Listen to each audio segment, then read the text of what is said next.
Ah. So it looked like on my screen that the Premiere to live stream redirect, it didn't function as anticipated. I don't know if it's because I hit the go live button too soon, or if perhaps I didn't hit it soon enough.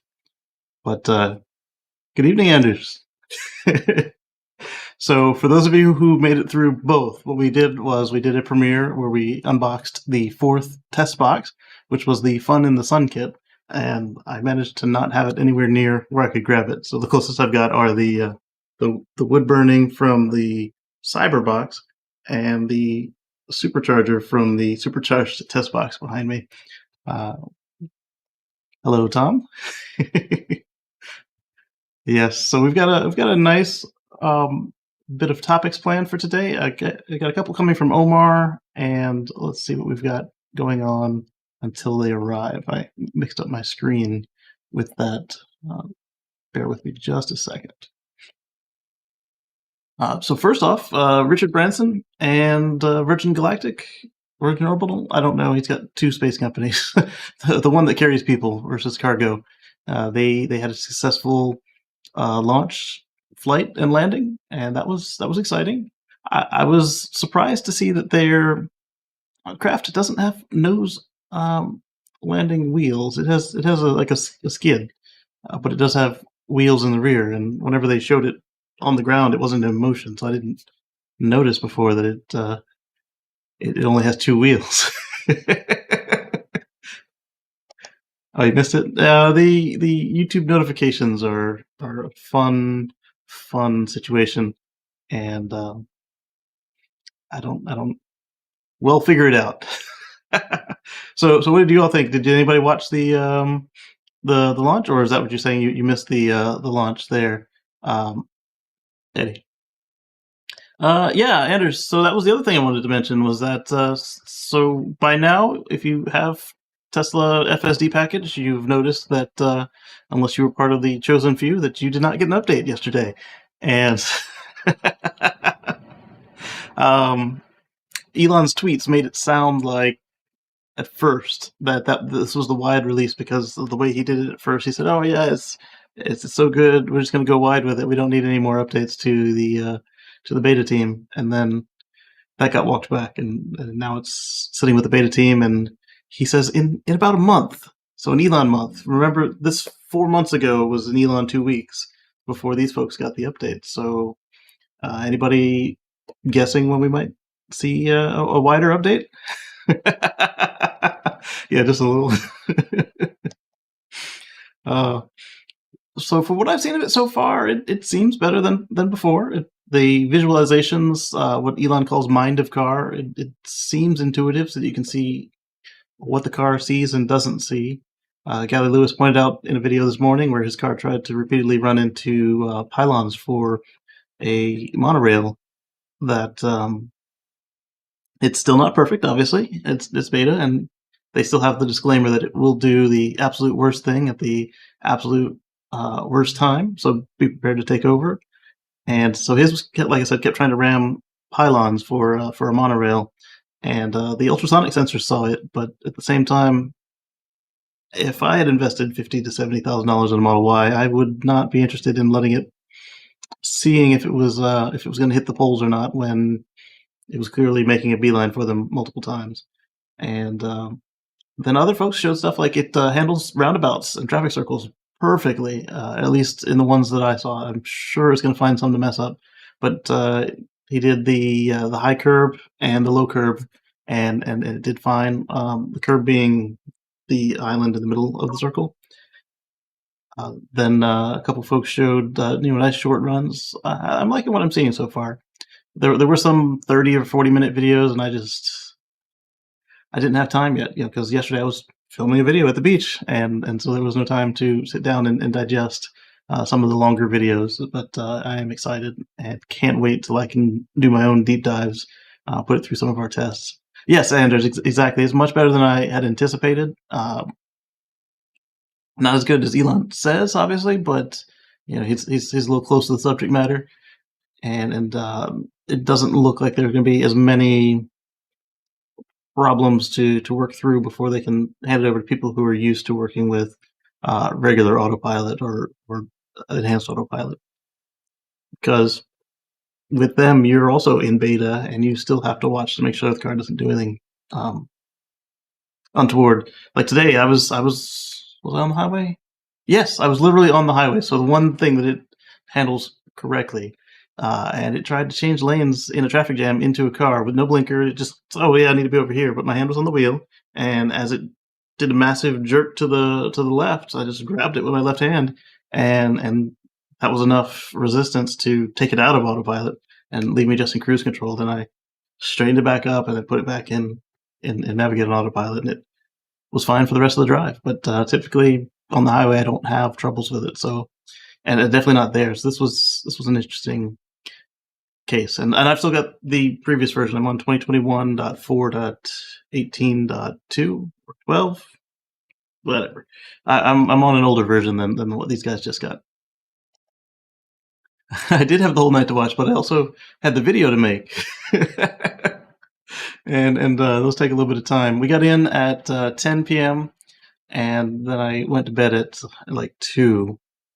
And I know it's not healthy, but I had promised I was going to get the video out in one day, and I wanted to keep that promise. Especially as you saw, it was a 5-minute video, so it wasn't bad. All right, let's see what's next on the list. I'm trying not to get any of the juicy stories that they might want to have a discussion on. Let's see if they're ready. Da, da, da, da. Those are all fun. All right, so let's do this one. SpaceX has chosen that it's going to. Okay, that's bad grammar, but Chile is going to be the first Latin American country to receive Starlink beta for their rural communities to get them all connected up to the internet, which I think is pretty cool. What do y'all think of Starlink? It looks like now that the first shell has been launched, we're just waiting for it to jump into place, and then once it does that, we should have worldwide internet, except at the Arctics. Well, I guess the poles, the Antarctic and Arctic. The Antarctic station could probably use some Starlink because they've got some terrible internet for all the science they have to do down there. And so what we know is that now the 1.5 versions of the satellites are going to be launching, and with them they get the laser links, which means that you don't need as many satellites, and it also can be faster than fiber, depending on how far you're going. So from the South Pole to anywhere, that's probably going to be better than any fiber you get there, and they'll be able to do some more science without having to deal with their. I don't know if they are on a satellite that passes by for a while or how exactly it works. All I know is they do have periods of no connectivity, and then when they do have it, it's terrible. Where was I with that? Sorry, I got a message on the other screen. SpaceX in Chile. Okay, so it's about the same price worldwide. Basically, you're looking at your difference in taxes. Settles in the left lane too early at left turns. Possibly. It's the only lefts I've seen on it so far were unprotected lefts, and they did okay. I wouldn't call it perfect, but way better than last time. And I would be comfortable letting it drive me on lefts in the situations that I've seen. I haven't, like I said, I didn't watch too many, but I did try.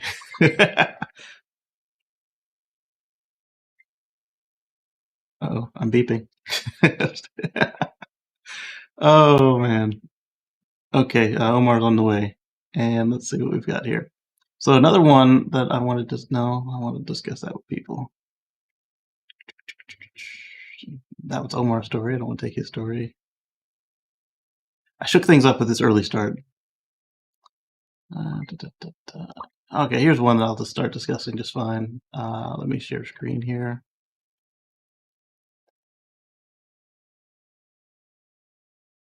Okay, so the way I titled this one is that that's not my title, that's theirs. They say no, a tanker full of fossil fuels isn't carbon neutral. That's not how it works. Um, so the way I approached it in the show notes was I suggested that perhaps we can take carbon offsets too far, and apparently, according to this article that Jana, uh, sources that they tried to claim an oil tanker is carbon neutral because they used carbon offsets, but you'd have to do more than just carbon offsets because it's a tanker full of fossil fuels that you're going to burn. And so you'd have to offset the cargo and the transport and all of it. I watched a couple of Eli's videos, or at least parts of them. He had several. Uh, he was the one I think I was talking to the traffic circles with, and so there's one or two where he was in the Starman suit. So those would have been the first night. And yeah, I didn't sleep that night. So I was Netflix binging a series, and it ended right when the rollout started. So I watched the last episode, and then rolled into watching people's FSD, either live streams or quick thoughts, and that was fun as well. Yeah, and then I woke up super late. My wife was not happy about that. um, so I mean, I understand carbon offsets on the personal level, but I think that on the large fossil fuel supplier end, I don't know that they should be using offsets because it's wrong, really, the way they're handling it. Hey, Luna.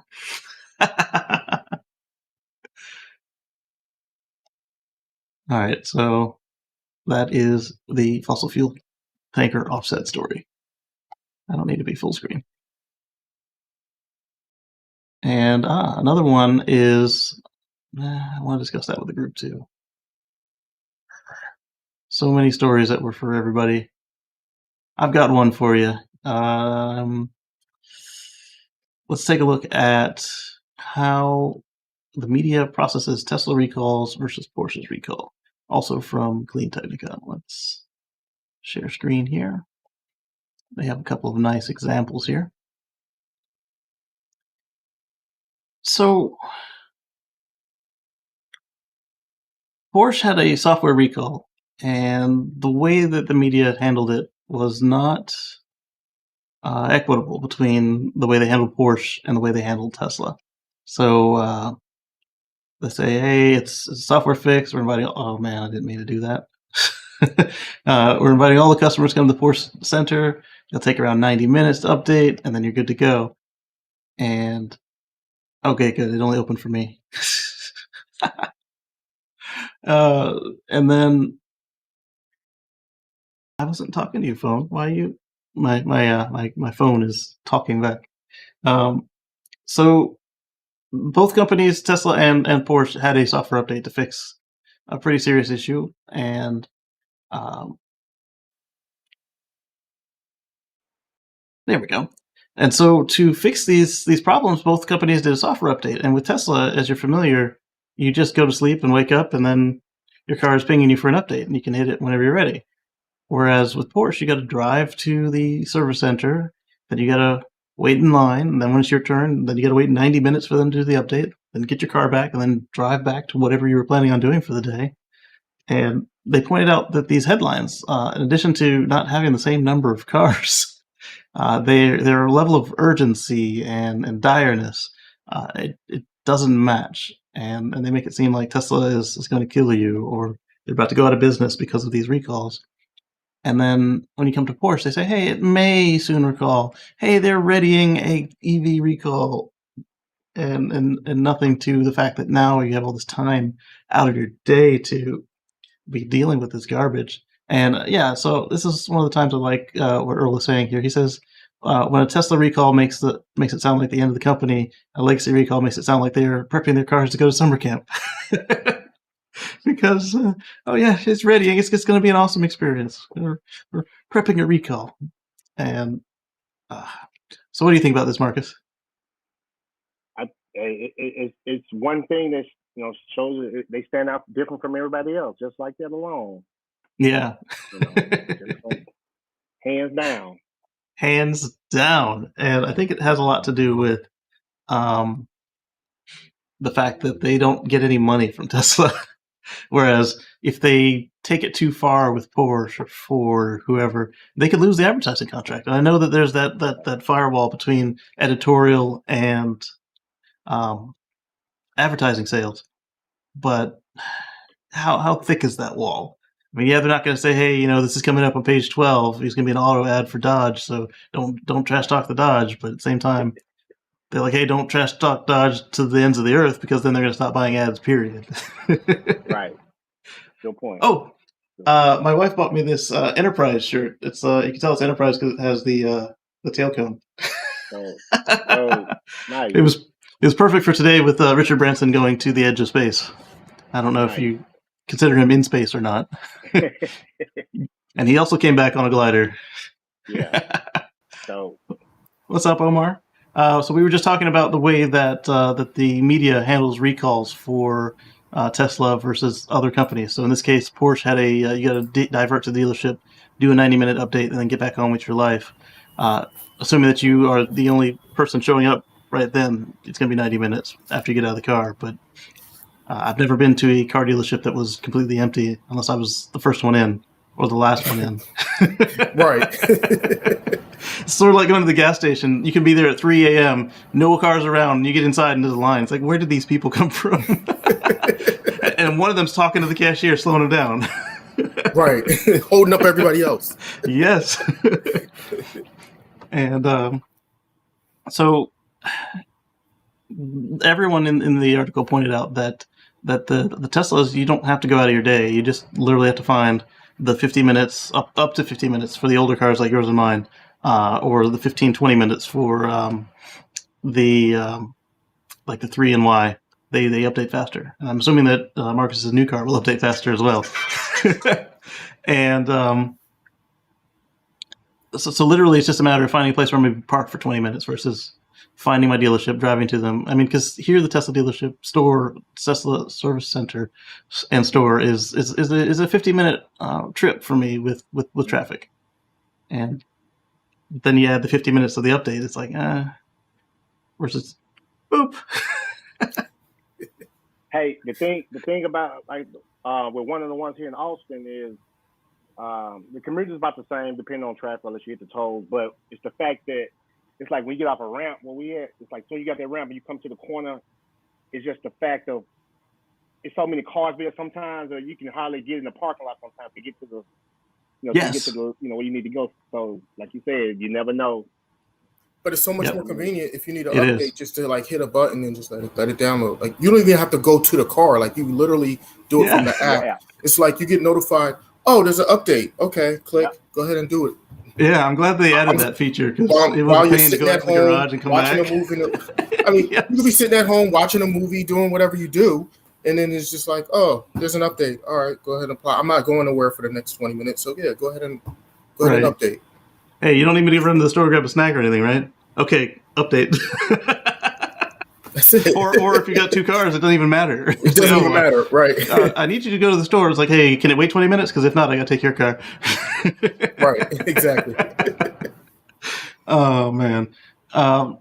So in my case, the service center is on a toll road for one exit. Literally, you get on and you get right off. And so it annoys me to spend the $2 to go visit the service center at all.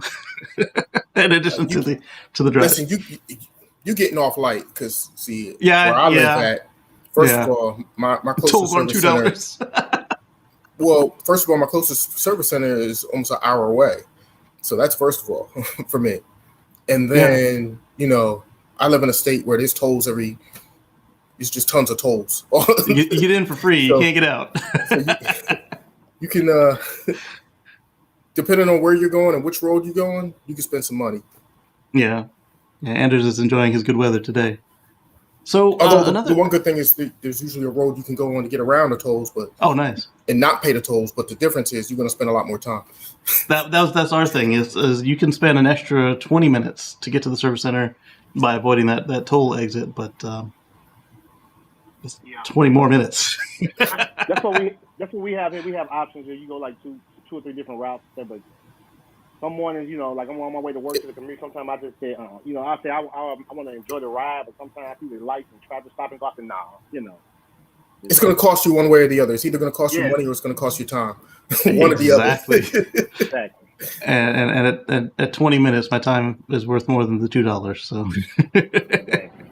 Right. So here's some news: is that Rimac is now in charge of Bugatti. Well, I mean, Rimac made that super hypercar that the Navara. Yeah, and Bugatti's like, well, we don't know how to do that. Can y'all do that for us? Yes. Bugatti's getting tired of having Tesla's blowing them out the water now. Like, wait a minute, the flag came out, and now we need something to compete. We're getting lapped left and right. We can't even hear them coming. Absolutely, time is money, especially if it's pocket change. It's like, actually, that's a good point, Anders. Says Elon actually brought up the point about why supercharging is paid now is because some folks weren't understanding the calculus. When supercharging was free for everyone, you had like these doctors and lawyers and other high dollar folks that were tying up their last few minutes at the supercharger rather than using it to get from point to point as it was designed, or being in some of the cities where it's kind of a requirement. They were trying to save the $5 of electricity by wasting 90 minutes at the supercharger, because that last portion of the battery just takes forever. And they were slowing down, especially in California, they were slowing down everyone else. And so when there's a line, Tesla has to build more superchargers if it's consistently full. And so now that it's paid, some people will say, hey, it costs the same or more to charge here than it does at home. So why don't I do this from my couch while I can enjoy my family? Right. Yeah. Oh, so Porsche is going to retain 45% control of Bugatti, and Rimac will have the rest. And the way they said it, they kind of softened the blow. Oh, yes, we will be making an electric car in the near future, blah, blah, blah, the next 5 years, etc. Rimac only makes electric cars. So I think this is just them trying not to Osborne themselves. So, if you have a Bugatti now, you can still get your service. And whatever they release now until they get the Bugatti branded Rimac out the door, I think that's literally the only reason they said that. It's because why would they change? Well, they have to say that. Exactly. They don't want to, completely kill their business between now and then right. Not have anybody buying any cars from them, and then they go to business. And then not having the capital to come out with that other car. The very definition of Osborning. Right. I still don't. I mean, this is before my time, so I don't understand what he was thinking. But I mean, they didn't have the internet then. But the public didn't have the internet then, I should say. But they did have news, and I don't know how he thought that would work. Well, it did. But it didn't. That was the problem. Absolutely. So the Boring Company is some folks have caught them in a time lapse, and they're smoothly operating. Let me pull up that video for you guys. Let's see, not stop video. That would turn me off. Let's share this. Boop. All right, let's center that. Oh, let's do this. Haha. Okay, and play.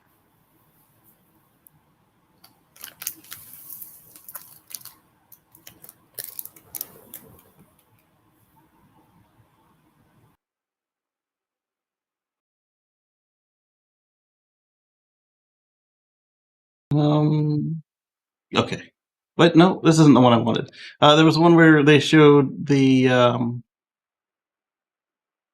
cars looping through. So let me close that and open the other one.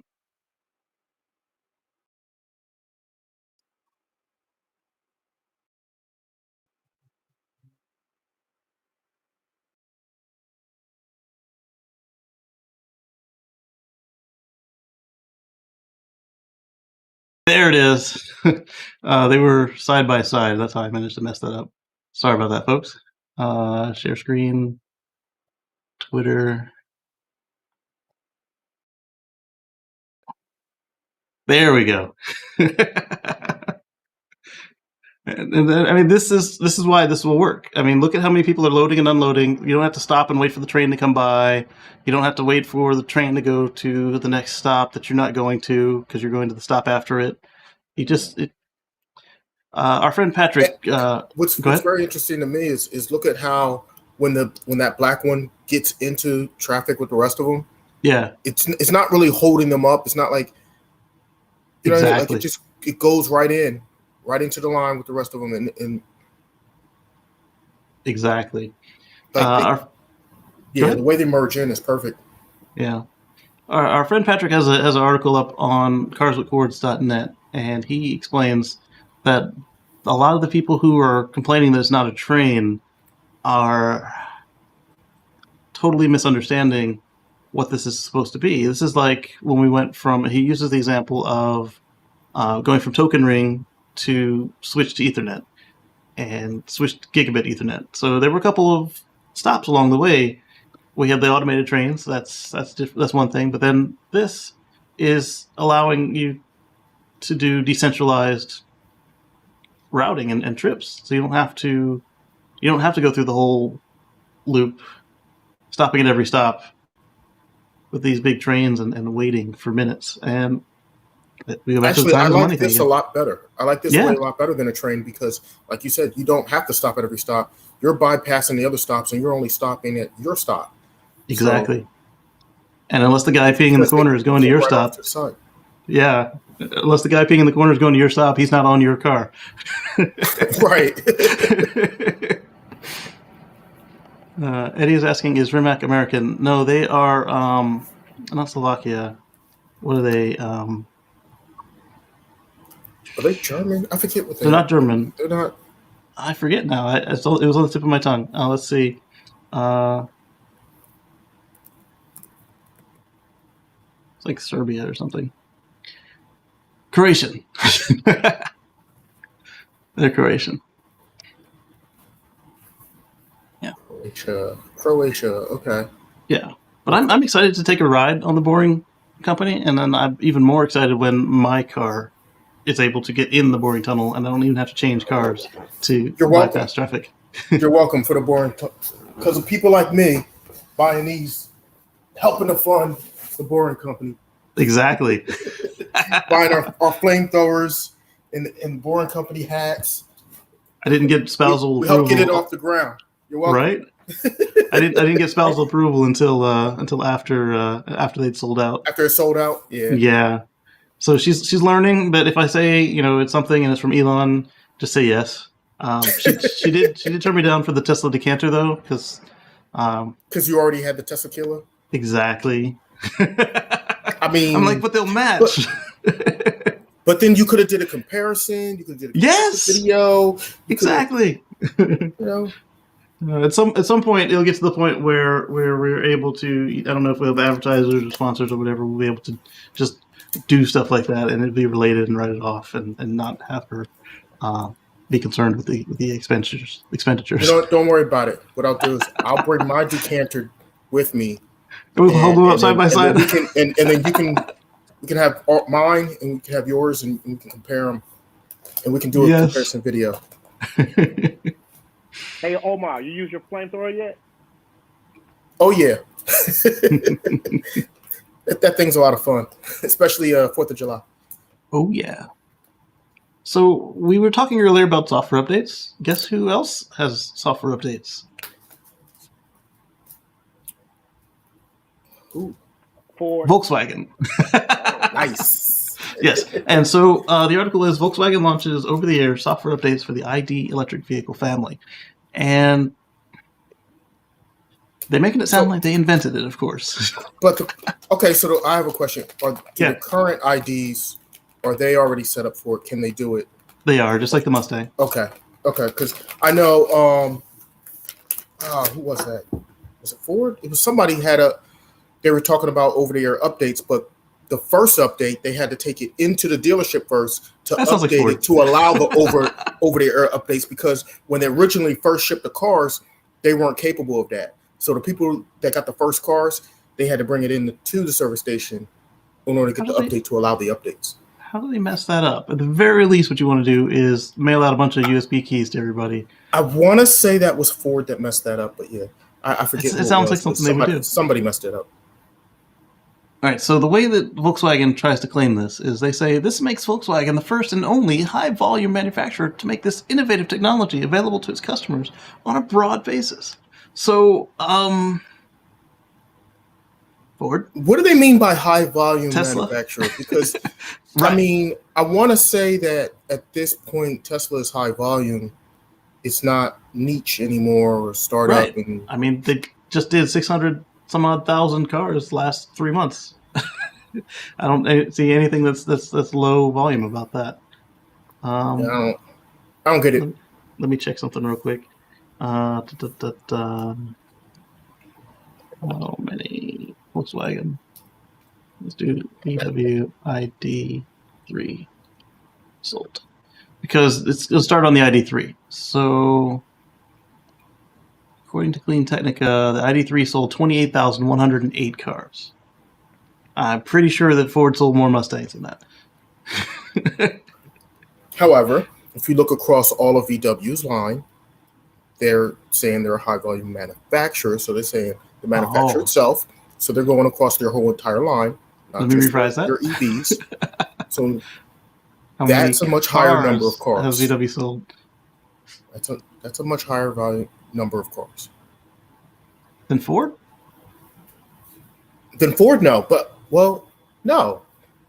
I don't think they're... Right up there. So for the year 2019, Volkswagen sold 6.2 million cars. So okay, how many did Ford sell? Yeah, how many cars Ford sold? Let's do 2019 as well. Just keep it even. Ford probably sold that many F-150s. Right. All right, so according to FordAuthority.com, Ford had a 3% decrease in 2019 for a total of... Don't jump the screen around. I'm not subscribing to your newsletter. 2.4 million units during 2019. Okay, so about triple. Okay, so they sold more. But VW's probably counting worldwide versus US. That's how Ford will report this. Yeah, but you still can't say that Ford's not a high-volume manufacturer.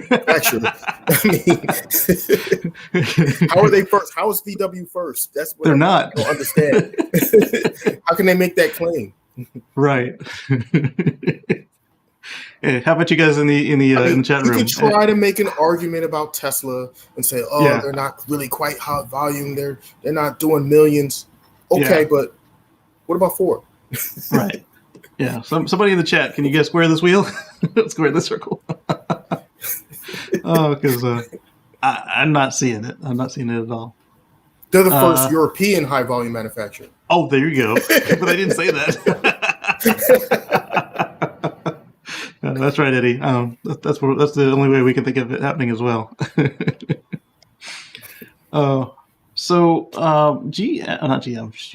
GM. In China, GM is opening or expanding an existing design center. So you've got now GM and Tesla of the American car companies that have major Chinese design centers, which is quite exciting, really, because China is going to be the largest market, if it isn't already, for cars. And, well, if you have a locally designed vehicle, it can meet the needs of the people possibly easier than... the thing about China, I mean, if they can manufacture locally, that's huge, because you're at a huge disadvantage if you're not, because they're all their tariffs and the way the stuff works in China. So the only plug-in Cadillac on sale right now is the Cadillac CT6, built in China, shipped back to the US. I mean, it's good that we have the choice, but I mean, that should have been built here, but oh well. So that just further proves their need for this center because it's selling more of them in China than here. Mm-hmm. Oh, by the way, that's a plug-in hybrid. It's not a plug-in electric. So, all right. So the next one was a story that I found in Omar's neck of the woods.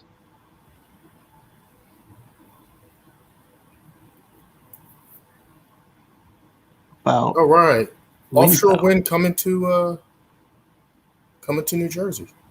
Yeah. So what were your takeaways? Huh?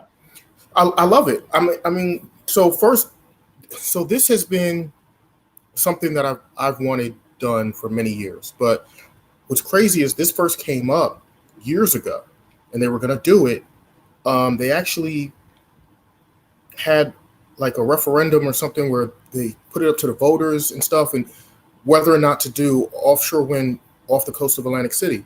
And the voters voted it down. They turned it down.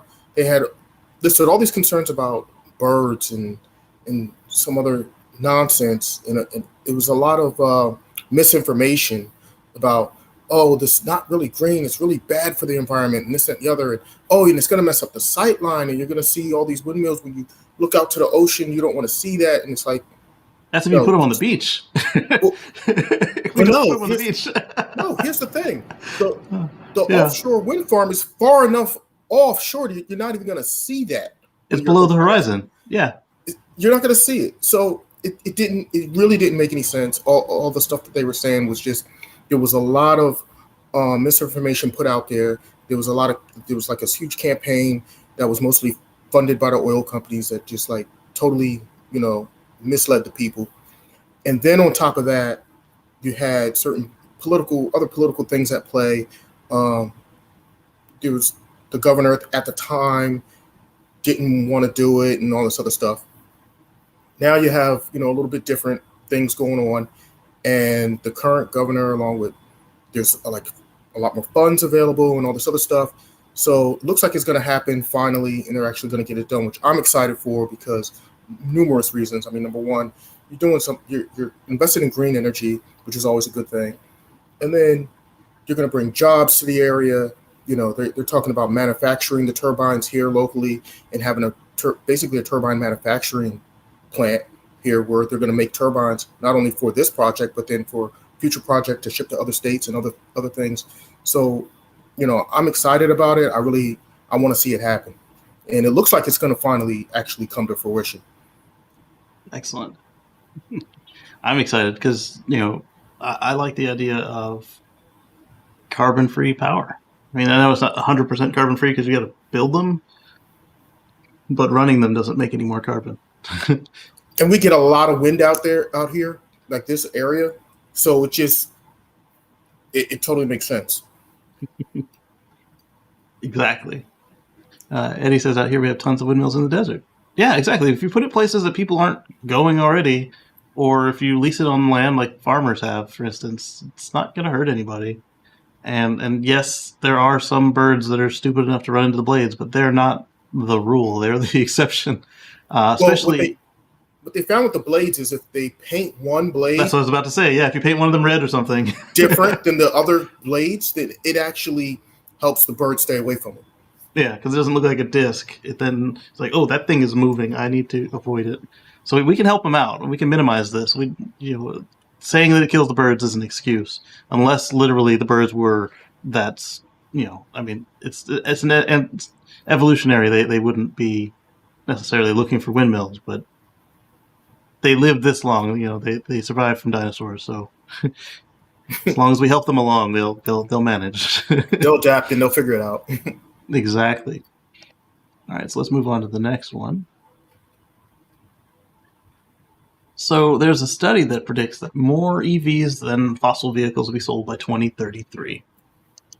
Go figure.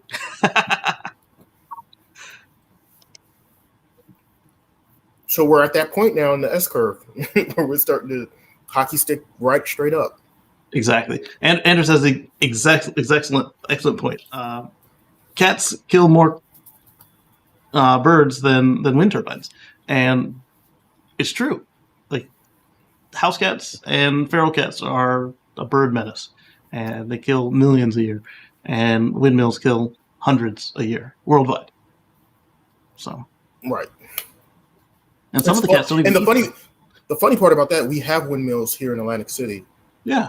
We have a wind farm and already in the city, and it's not over there killing thousands of birds. It's just like really no problem with it, and it's like it makes no sense. The argument made zero sense.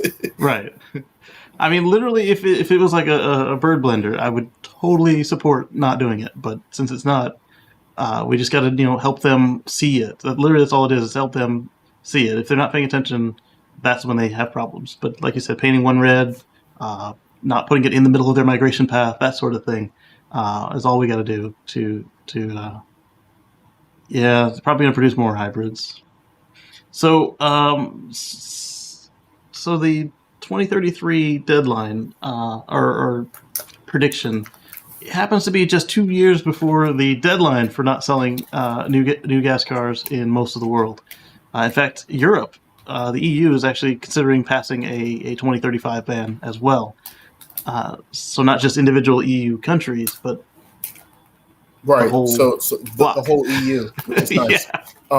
Canada pushed theirs up. I mean, theirs was originally, I think, 2040, and they pushed it up to 2035.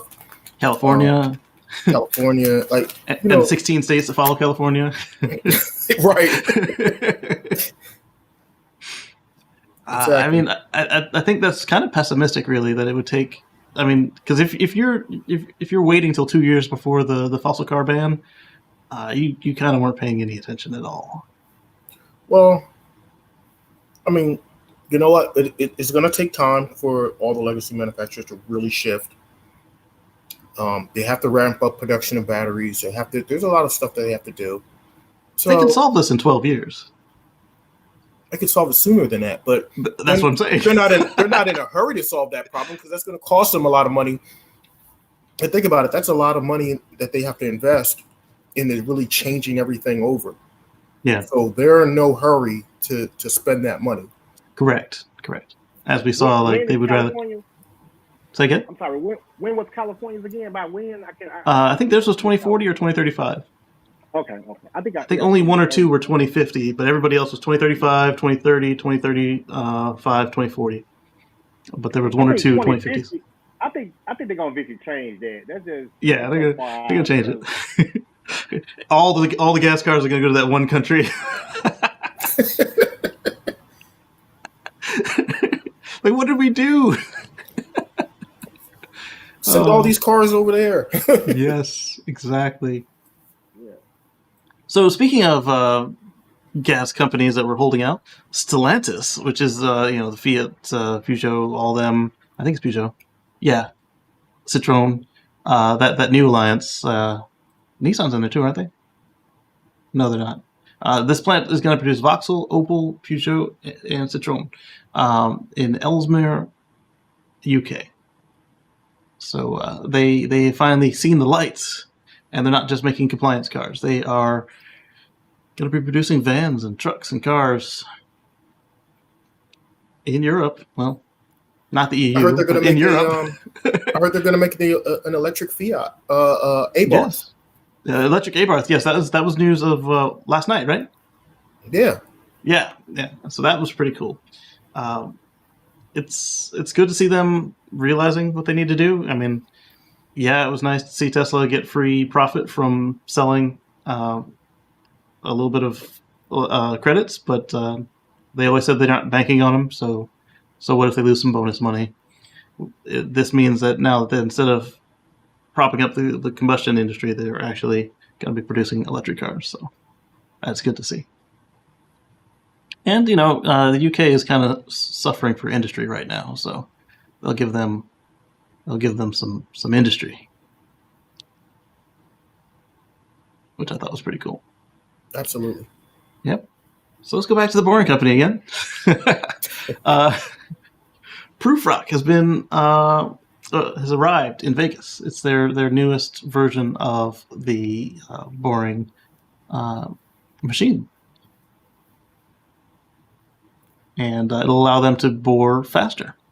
Does it beat the snail yet? Nope. I think there'll be a party when they can beat the snail. When they can, yeah, they got to beat Gary. Got to beat Gary. There was a animation of this, and I can't find it now. I've misplaced it. I'm sorry. Then we talked about our friend Patrick's article. We kind of combined them all into one, and so we'll skip that one. And then Omar brought to us this Twitter thread, which I thought was very insightful. You want to walk us through it?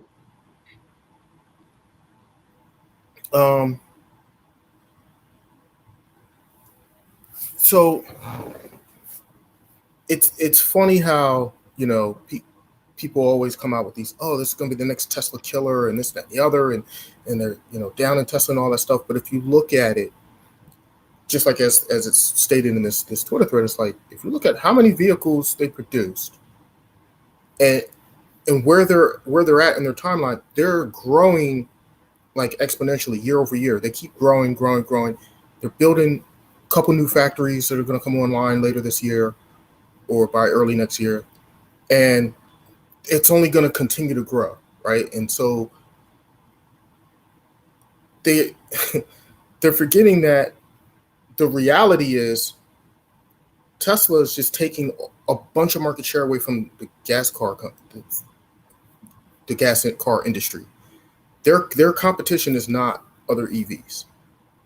The other EVs, the little bit that they gobble up is just like, okay, it's nothing compared to the amount of market share that Tesla keeps grabbing from the gas car industry. So, I mean, the numbers don't lie. It's just, I mean, anybody shorting Tesla at this point is just you're in denial. You're gonna lose a lot of money. You're just there you go. I feel sorry for you. Right? Well, at this point, they're kind of doing it to themselves. That was well said, Omar. Simple. Indeed. Well said. All right, so another one that we talked about recently a couple times is the Model S Plaid combustion. And some more details came to light. We're not accusing anyone of anything, but it doesn't look good, allegedly. Yeah, they're not at 10% yet, Eddie, but that's the thing with the exponential growth is we're in the bottom of the S-curve. So it's going to look like super slow, and then all of a sudden you can turn around and like, whoa, where did all the fossils go? It's just like hybrids. Right. I mean, everybody was fighting about hybrids, and the next you know, everybody from all walks of life and all political spectrums, and everybody was driving a Prius. Well, not say a Prius, but, you know, Camry hybrid, whoever hybrid. And the only reason it kind of stopped was expense. But, I mean, even now, they have really inexpensive hybrids. And they're everywhere. I don't think I go a day without seeing at least one hybrid. So, this is another article by Jana. She noticed that that the guy whose car caught fire, his company does a lot of shorting, and not just shorting, but they do a lot of shorting of Tesla stock, and they also do puts and calls and everything. And so she kind of did, not necessarily, she didn't do all the reporting, obviously, but she did kind of a collection of what was out there. And they're noticing that it's not looking good for this guy, especially combined with the fact that now the car is back in private control. So that means you're broken the chain of custody on the evidence if they do find anything. So we're going to watch it and see what actually happens, but we just wanted to say that, yet again, it doesn't look like exactly what the news was reporting. But we knew that when I went ahead and hurt my arm showing you guys how to get out of every Tesla. You're not trapped in the Tesla unless the doors have been broken. He was trapped. He wasn't. Right. And obviously he wasn't because he got out the car. Right. And if it was because of loss of power, the door would not have opened.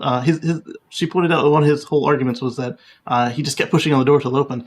These cars are designed to withstand a collision with another automobile in the door. So if the door just pops open from a 100 to 300 pound human pushing on the door, it's not going to survive a car pushing against its door. So his story doesn't add up all the way around. And it'll be interesting to see. Well, that was the one thing, is would you put your life at risk to, because if you did it wrong, it could have ended very badly. Would you put your life at risk to make the stock go down? Because he was in the car when it was on fire, he says. Well, here's the thing. If you're short a stock and I don't know, I don't do options. I don't do short and stuff. So I don't know exactly 100% how it works. But if your thing is coming due where you have to pay up or whatever, and you're losing a ton of money, how desperate would people get to do certain things? Like, I don't know.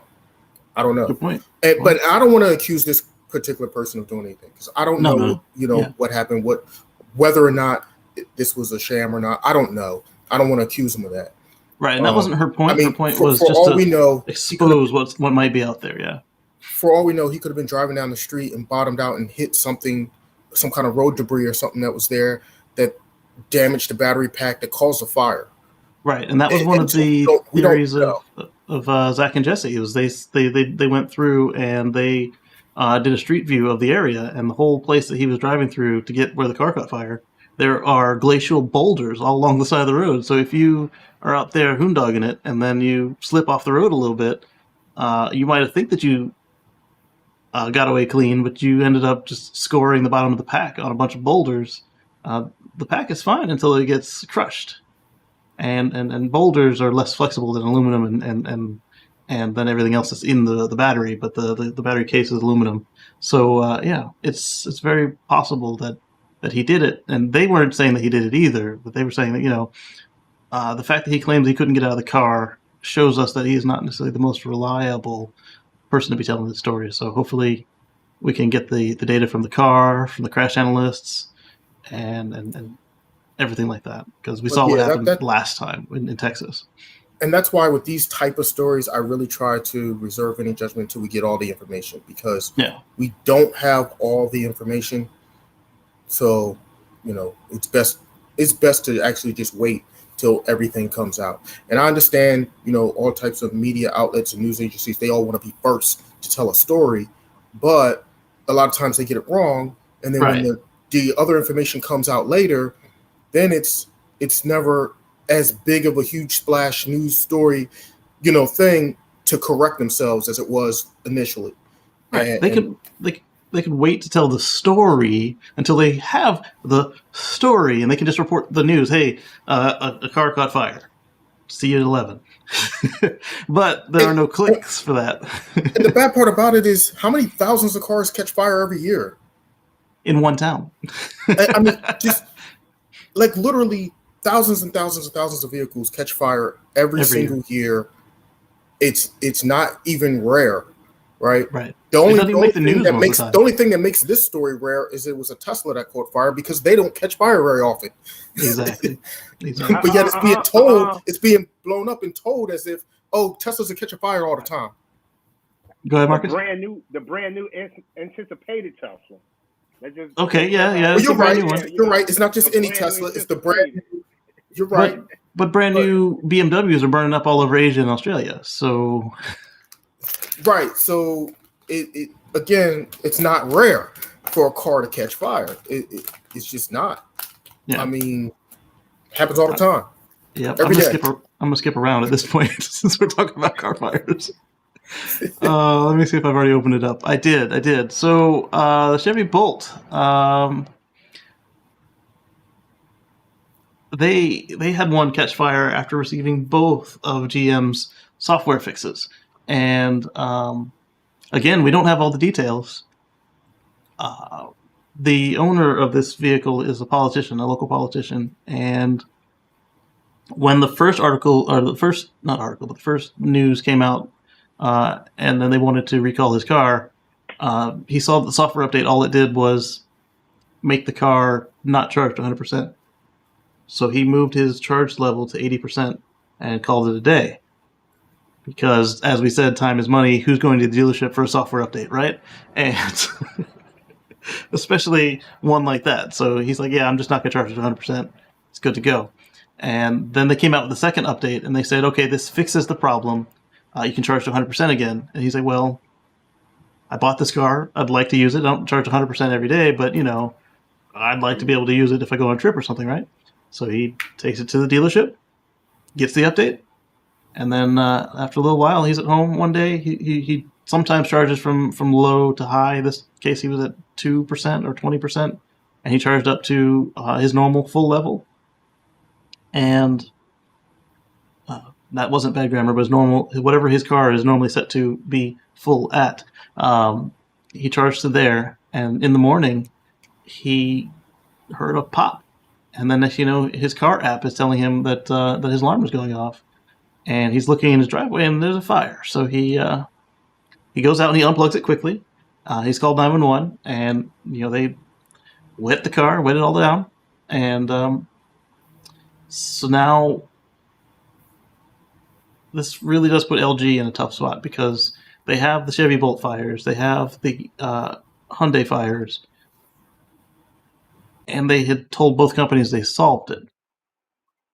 And we found that Hyundai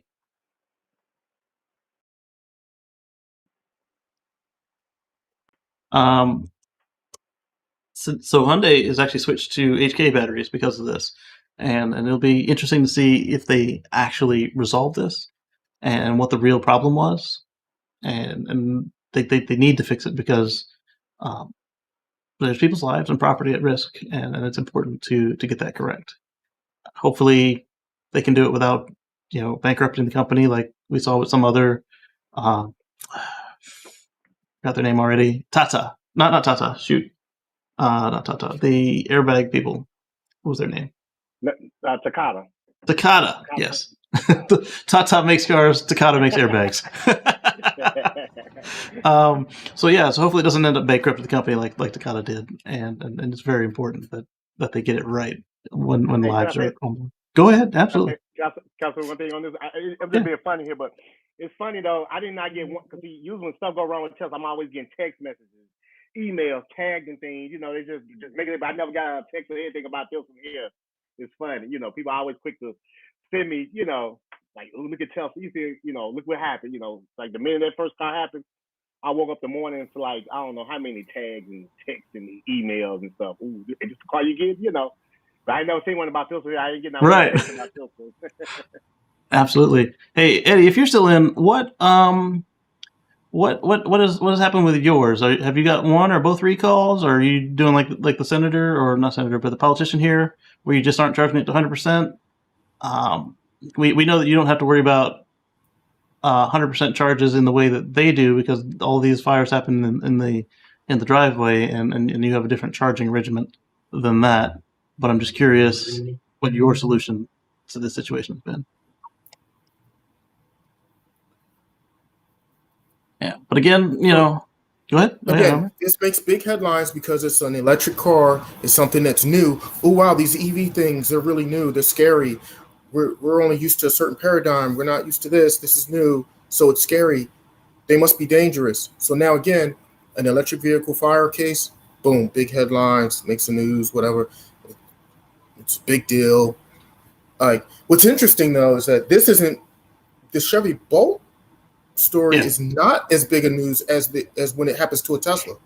Right. Like it's a much bigger news when it happens to Tesla than Chevy, which is very interesting. Is it because Chevy's a legacy automaker who also makes gas cars? Or I mean, it's just very interesting. So Eddie's is too new to have to worry about it. Perfect. So I'm thinking, like you said, it probably is a lot of that because this is more significant than a random Tesla fire because this is one that was supposedly solved, and it's not, at least for this one car. But again, it may still be solved, and he might just be unlucky because cars catch fire all the time. This year so far, I've passed 3 or 4 car fires, and when I look them up in the next, that night, the next couple days in the news, not a word. And I'm searching the whole of the local news to try and find this, and nothing. Unless like there's a little kid involved, or it was part of like this fiery, deadly crash or whatever. That was the only time you hear them, and they just car fire. They don't say what car was on fire. Right, and it's never it was this type of car or that type. They might say Chevy, but they rarely will. The Tesla Model S, the Tesla Model 3. Actually, there have been no Model 3 fires yet, but that we know of. Like your Prius. Yeah, there were a couple of Prius fires they hyped up too when the Prius was new. Oh, see, batteries. Oh, your cars have batteries. So like, wait, don't all cars have batteries? Oh yeah, and then they stopped. But wait a minute, there was that one Model 3 that was driven off of a cliff and crashed. Oh wait, never mind. Everybody walked away from that accident. Never mind. And it didn't catch fire. It didn't catch fire. Never mind. That story's small news. Never mind. That wouldn't. Nobody wants to talk about that. Right. So we got another video to share with you guys from Twitter. Got a lot of video tweets today. This one is pretty fun. It's out of Tesla China. I think that they need to hire some folks from Tesla China in advertising over here in Tesla US, North America, Europe. Look at this. So they are talking about quality assurance at Giga Shanghai. And let's take a look.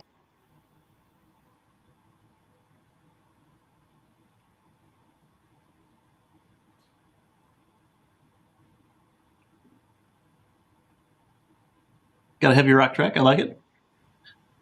I'm not playing it for you guys because of copyright.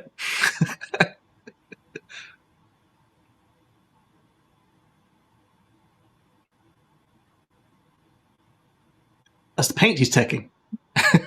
Yeah, in different spots. Yeah. What?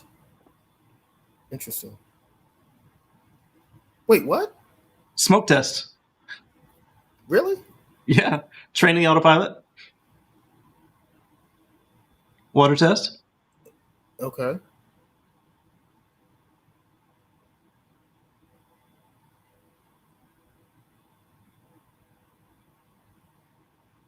Checking the battery.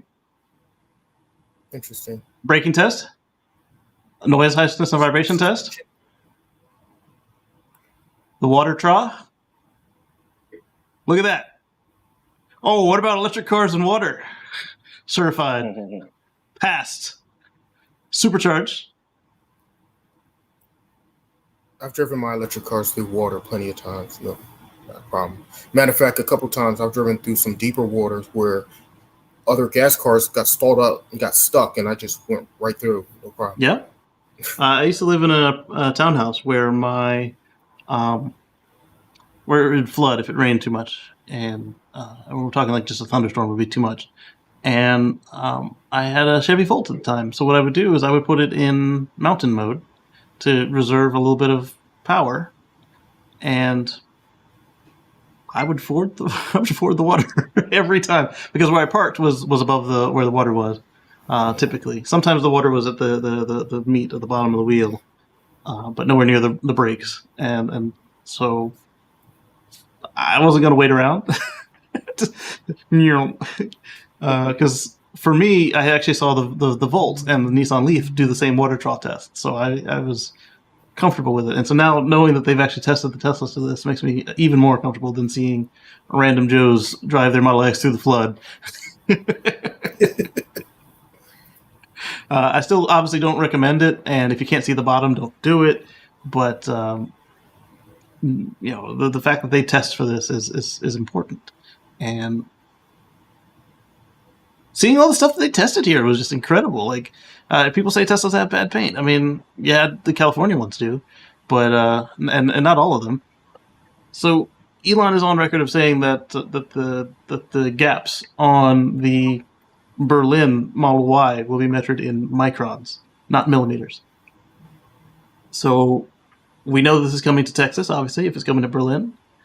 And he said that they plan to make improvements to Fremont, but right now Fremont is their only producer. So they can't shut the whole plant. Well, they did, but they can't shut the whole plant down again and until they have something to replace that capacity. It's hard to shut down a line to retrofit it and then bring the line back up when that's your only line. Exactly. And then the paint plant is even harder because it's, in the core of the building. So that's really tough to replace the paint plant. But when I made that joke about them stopping production, they didn't actually stop production. They stopped deliveries. So they were still making cars, but if it was missing a piece, it just wasn't coming out to the public. What was that? 50 centimeters? 50 millimeters? I don't know. That was a 50 for clear. Right, but I don't know what that. It wasn't, it wasn't 5 meters. That's for sure. All right, so interesting. Could have been centimeters. Yeah. It wasn't 5 feet. Right. Well, I doubt that anywhere outside of this place would be doing in feet. Maybe Canada. Right. Yo, Cobra. You. All right, so that one was a fun one for me. What do you guys think in the chat about Tesla quality control and both of you guys getting ready to pick up a Tesla, brand new one? How do you guys feel about QC? I mean, I'm glad to see it. I'm glad to see that they're doing all those tests, which is great. And the Tesla quality has come a long way over the years. Like I have right now personally own a early Model S, 2013, and from 2013 to now, the quality has dramatically changed over the years and improved. So it's good to see them constantly improving and constantly innovating. And I feel very confident about the next Tesla I get. So I fully expect it to be of good quality. Definitely. So Anders and I were talking before you guys jumped on about the new full self-driving City Streets beta, and where a full self-driving car would be helpful? Everywhere. Well, everywhere, but how about in the boring tunnel? Yes. Another boring story. So Fort Lauderdale has accepted a bid from the Boring Company to build a tunnel from downtown to the beach.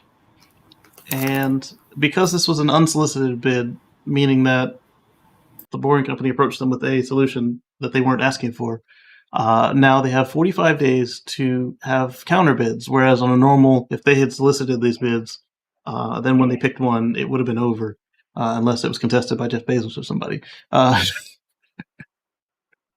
They now have the ability to solicit bids from other companies to do the same or better in terms of output or pricing or both. And I don't see any other companies doing this because all of the other companies that do this type of work, they build bigger tunnels slower and for oodles more money. And so it would be, they'd probably be looking at this as like, why would we want to do that? It's that money part. Yeah, there's no benefit for us to go get some charity work. Right. Yeah, nobody's going to chase it to try to undercut the Boring Company's prices. It's just not going to happen. Right. And then I was curious if this was going to be a regular size boring tunnel or if it would be the cargo size. I don't know how many containers you need to bring from the beach to downtown, but it might be useful to start building in the bigger tunnels for all of them just in case.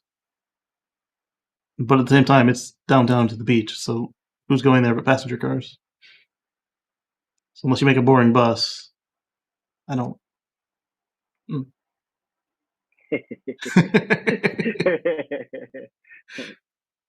Yeah. I don't know, but it'd be interesting to see how this plays out. Yep, and then if I scroll down, I bet you'll see a bunch of people whining about why it's not a train, as we discussed earlier, that it shouldn't be a train. There we go, right there.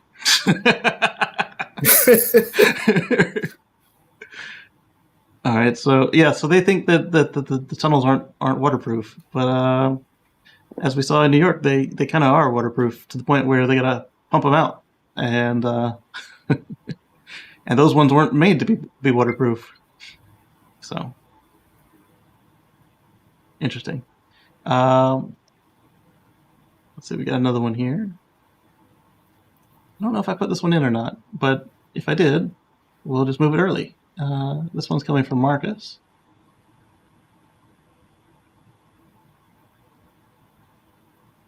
There's got to be a faster way for me to get these screens shared.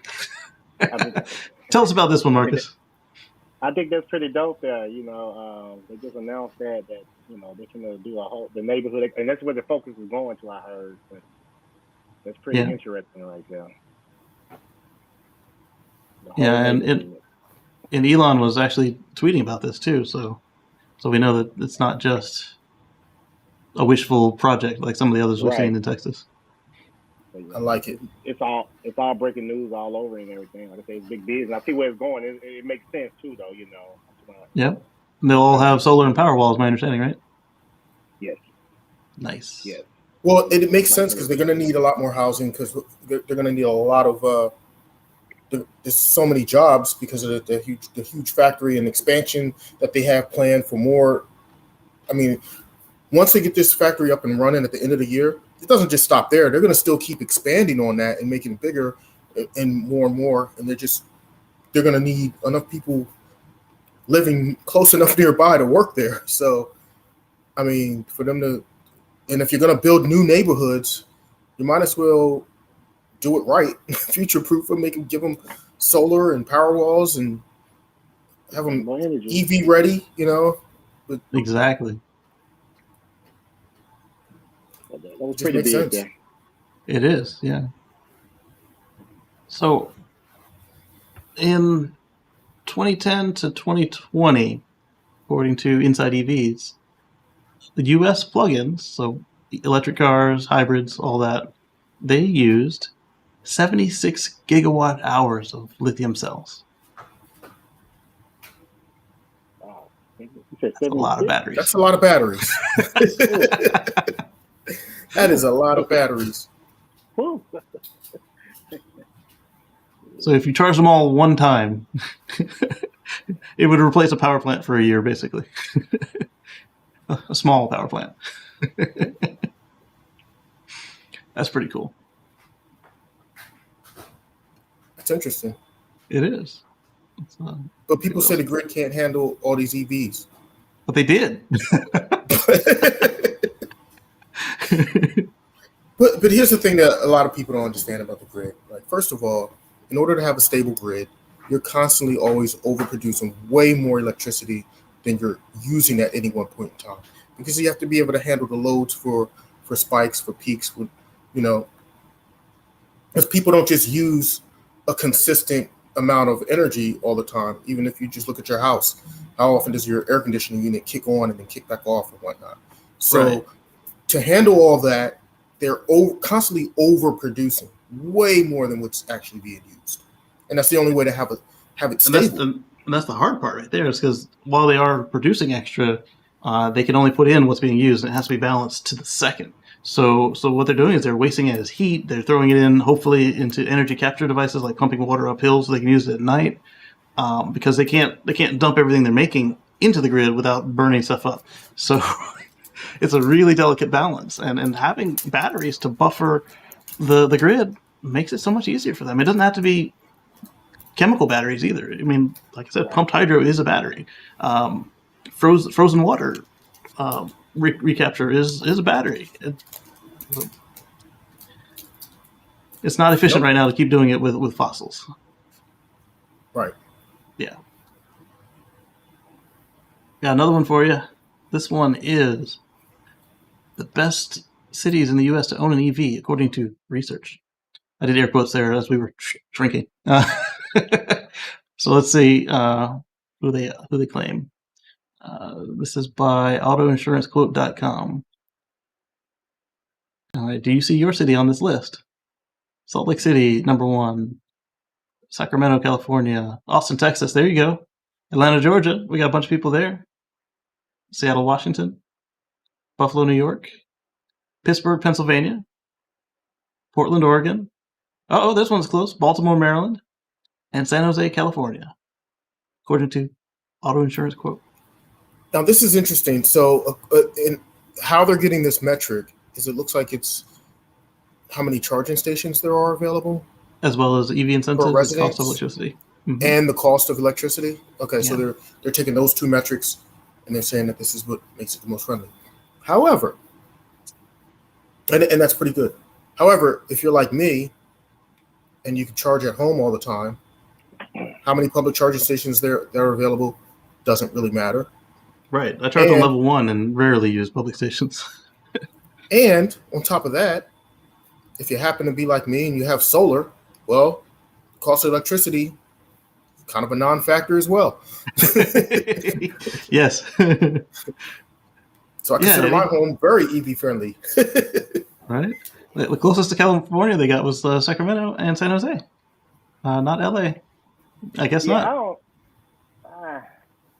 I think that the order's not really. Nah. You think Austin should be higher? Definitely. I mean, definitely, but not just Austin though. Austin, but I think in at least California's all, that San Jose.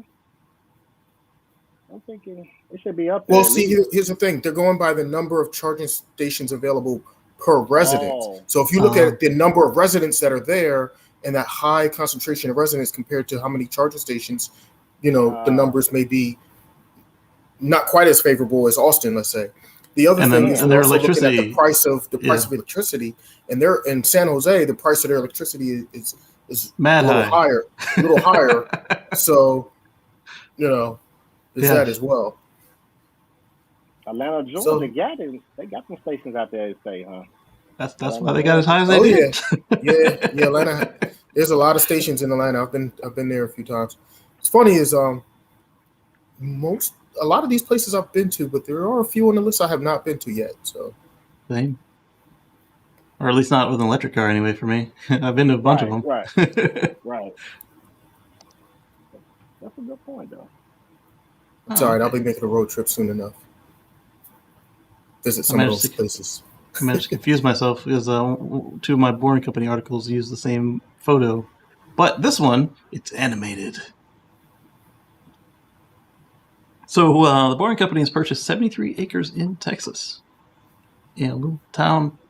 They're already in Pflugerville, but Gapped Bass LLC bought 73 acres in Bastrop County. The geography there. How far is that there, Marcus? 10 minutes, about 10-15 minutes from me. Oh, okay. So it's not too far from all the action. Straight. I got a back road take you straight there. You don't want to, nice. Go through lights and things, but about 15 minutes. I'm curious what they'll be doing out here in Texas with the Gap Bass linked to TBC by Steve Davis. Only one principal record, and it's Davis. So this is old-fashioned reporting right here. I love to see it. Like they actually aren't waiting for it to be handed to them, and they're not making big stories. They're got their nose in the books. This is cool, and we'll see what becomes of it. I guess they got to finish their purchase first, right? And that's pretty impressive. They're looking at said that it would dig at a speed of 1 mile per week, right? Which, that's super fast in the world of digging tunnels. Yep, and Proofrock's goal is to exceed 1/10 of the human walking speed, which is coming up to 7 miles a day. That will be impressive to see. Yeah, but they're going to try to be 7 miles a week. Interesting. We'll see how that all works out. Either way, if they can get anywhere near the human walking speed, then we know that they'll be approaching. And they're trying to do it autonomously, which is phenomenal, because if they can dig autonomously, then they can basically just keep constantly digging. It doesn't. Yep, and then once they can beat that snail, then they'll be able to meet their economies of scale if they want. So this is going to be small. I'm sorry. It's extreme record for 2021. It's small on my screen. It's definitely going to be small on yours.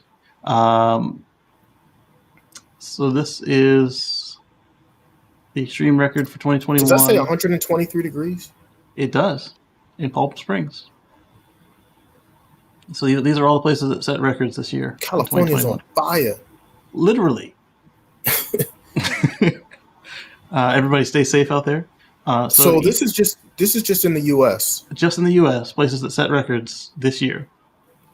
So I was reading an article yesterday about in Canada, where it was so hot for so many days, it literally cooked the oysters and stuff on the beach, like Yikes! You could smell the beach before you got there because it was literally cooked seafood on the beach. And you're right; they can't run. They're once they hit adulthood, they become immobile. It's not like they go swim away like some of the other fish can. And even those that can swim away, some of them aren't suited for the open ocean. And these are numbers hotter than Texas. Yeah, and we're doing it to ourselves. I mean, it's not just the seafood. I mean, we're not built for these kind of temperatures. We cannot handle this for extended periods of time. I don't even know how many people have died this year because of these heat waves, this extreme temperature, but there's been multiple deaths related to it as well. Mm-hmm. And in fact, when you look at your owner's manual for your Teslas, there are, they can hit the extreme weather, but they can't hit it for 24 hours straight. So if it gets too hot or too cold and stays that way for 24 hours, you're risking your warranty. I mean, that's not living at all, but just to put it in perspective, everybody thinks, oh yeah, it's a hunk of metal, it's fine. It's too hot for a hunk of metal to survive, let alone a living being. So what's interesting is on one of the podcasts I was listening to, there was a guy and he was talking about his experience where he had swapped cars with his buddy and he got to drive a Model X. Nice. His buddy let him drive a Model X for a few days or whatever. And so while he had his Model X, he wanted to show it off to his parents and whatnot. And, oh yeah, check this out. This is so cool, whatever. Well, he had the Model X parked in the hot sun for X amount of time or whatever, came back to it. His parents jumped in the car. They all jumped in the car. And he's like, this air conditioning, it's not working. It's not getting cold. Like, I don't know what's going on. It's freaking bazillion degrees in here and whatever. And he saw it as a complete failure, that something was wrong with the car, that the air conditioning failed, and there was a problem with the Model X. So the next day or whatnot, he used it and it was fine. The AC worked perfectly fine and there was something wrong with it. So he didn't understand why. So he did a little digging and research and found that what happened was the car was trying to protect itself. So it was diverting all that air conditioning energy to the batteries because it had sat in such extreme high temperatures. And this is a guy who lives in California. So it was extremely super hot that day. And the extreme hot temperature, it got so hot that it was using all that energy just to cool the battery. So it wasn't really cool in the cabin. So he was uncomfortable. His passengers were uncomfortable. They were sweating it out. But then he looked at, and once he realized what happened and what was going on, he said, well, I guess it's better to sweat it out and get to where you're going than to have your battery pack burst into flames. I agree. You don't get there. So yeah. Mine was doing something similar yesterday. I couldn't get any air out of the face vents, but I could get it out of the feet or out of the defrost. But that's interesting. But even then, it wasn't what we needed as far as to keep the cabin comfortable. So I requested the Tesla do a remote diagnostic to make sure that it wasn't out of spec, because in 2019 there was a software update that let my compressor overheat. This was different because there was some cold air, whereas with my previous situation there was no cold air. And both times you come back to the car a little bit later and it's just working as if nothing happened. It's like, why IOTA? Let me ask you something, Casey. Was it like over 100-degree temperatures when you? No, that was why I was concerned, because it was only 80 to 90 degrees that we were driving through. Okay. But we did stop in a lot of stop and go traffic, so that could have had something to do with it, because that's not easy when you weigh 6,000 pounds. It wasn't humid or anything, really. Like it was a little humid. That could have had something to do with it as well. Because I'm with you. Because the guy, one of my guys here, I talked to him. You know, he told me about that side. Because I thought something was wrong with mine one time. Because it was like one day I just jumped in. I think I was leaving work or something, and I wanted to come on right then and there. I was high, because I forgot to turn off the Oakley, so I jumped in. By the time I got to the light, it was gonna be good. But yeah, he said it does that to cool the batteries down. Like mine just faded though. So that's kind of interesting, and it makes sense though. It does. But and the other thing that I learned when I was working at a car dealership is that you can only really expect 20 to 30 degrees drop from the onboard air conditioner, and so that's why I was looking to see what the outside temperature was. Because if it was over 100, I'd get it being 80 plus degrees inside the car, but it wasn't. So, but hopefully they'll come back and say, yeah, it was cooling the battery, or I just want to make sure that it wasn't overheating the compressor again. We're fine. First world problems. Although I will say, in a black car with a helicopter windshield, when the air doesn't work at all, whoo. Speaking of which, so I was supposed to make a road trip this weekend. Yes, and, you were. Tell us. My road trip got ruined because my car's air conditioner completely failed. I got nothing. It wouldn't blow at all. So the compressor would come on. I could hear it.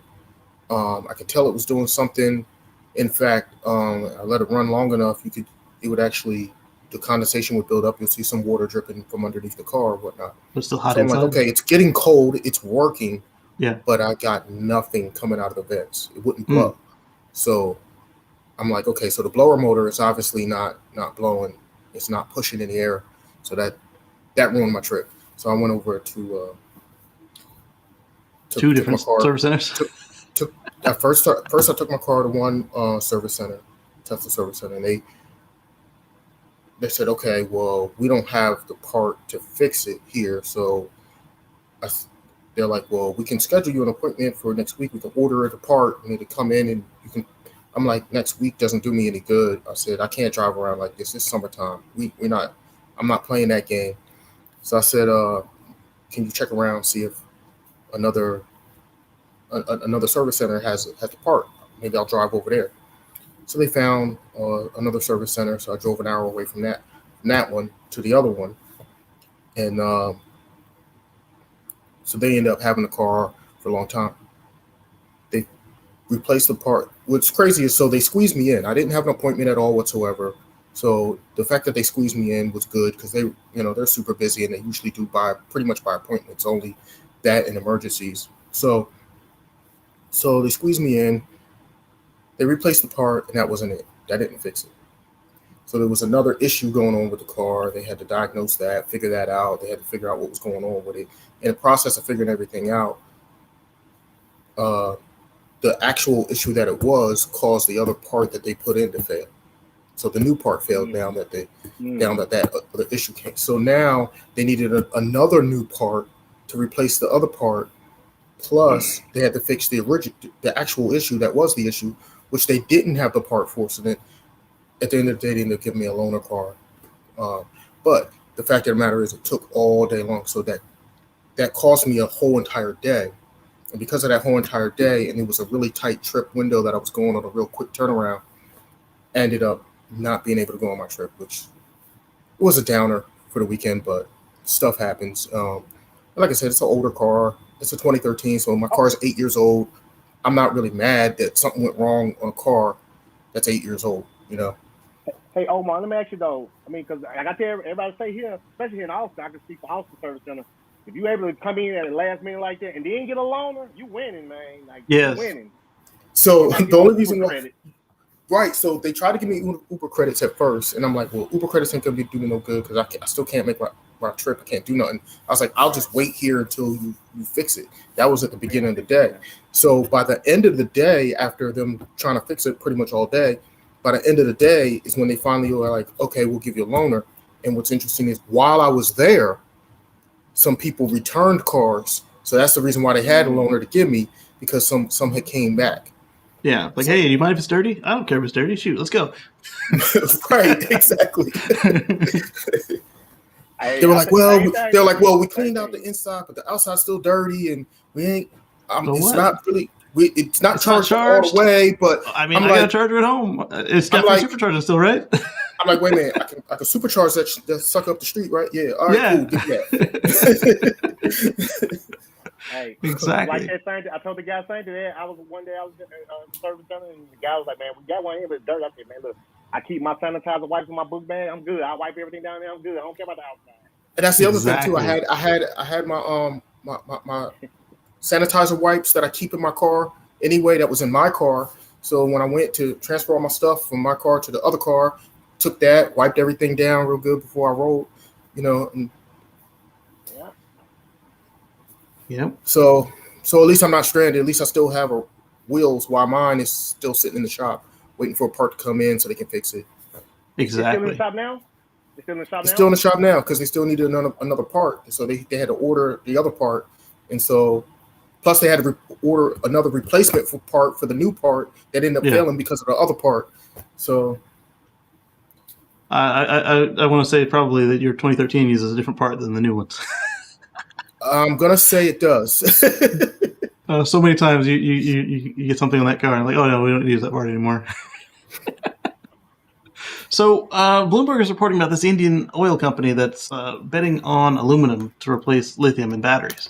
But then reading further, it's just the same old aluminum air story. Yes, it lasts longer and can give us the kind of power that we expect.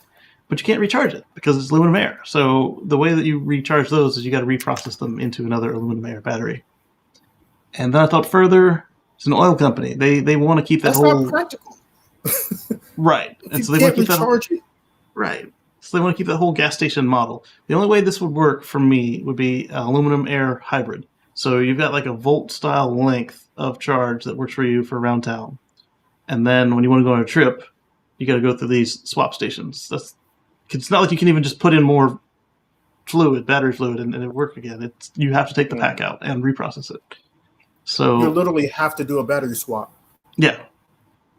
Mm-hmm. So I think that's just the case of the oil company doesn't want to change their model of coming in to do stuff. Not exactly. That ain't gonna work. Yeah. I don't. Because that's not a superior experience to just recharging a car. Exactly. So some of the females in my feeds were complaining about the Dodge EV unveilings. Announcements, I should say. And they weren't complaining that Dodge is getting into electrics. They were just complaining that it was so male, so hyper masculine. So apparently Dodge is afraid that they're fully embracing that muscle car culture, and they think that culture should just be all male dominated. Is that what's going on? Well, the amount of females I interact with that do like Mopar, they aren't like the demographic that these folks were seeing in the advertisements. So it is a little off-putting for them. I mean, if you really like Dodge cars, and then they're telling you that you're not man enough for this car, it's like, yeah, I'm not a man, I'm a woman, and so she would feel put off by that, right? and so Dodge is saying that they've got muscle cars coming. They don't want to call them EVs.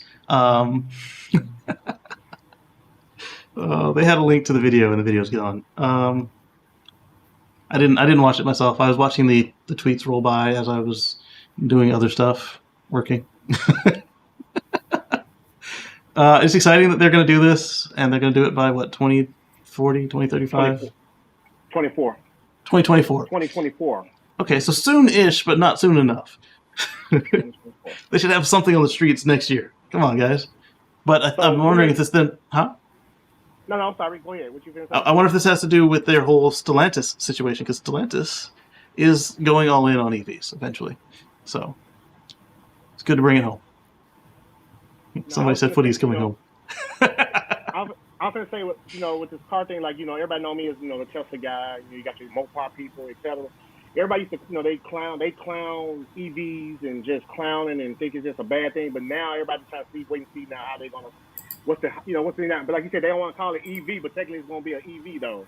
Like, it's kind of like, tomato, Yeah. You don't want to call it EV, but it's an EV though. But now you was clowning about it. Now, But like somebody was saying though, man, I get it. They coming on with it. It's good for at least, for the EV culture. But once again though, everybody's, me and I had some guys was going against. We was kind of going against. They like, well, Tesla's a luxury car, Dodge is a muscle car, etc.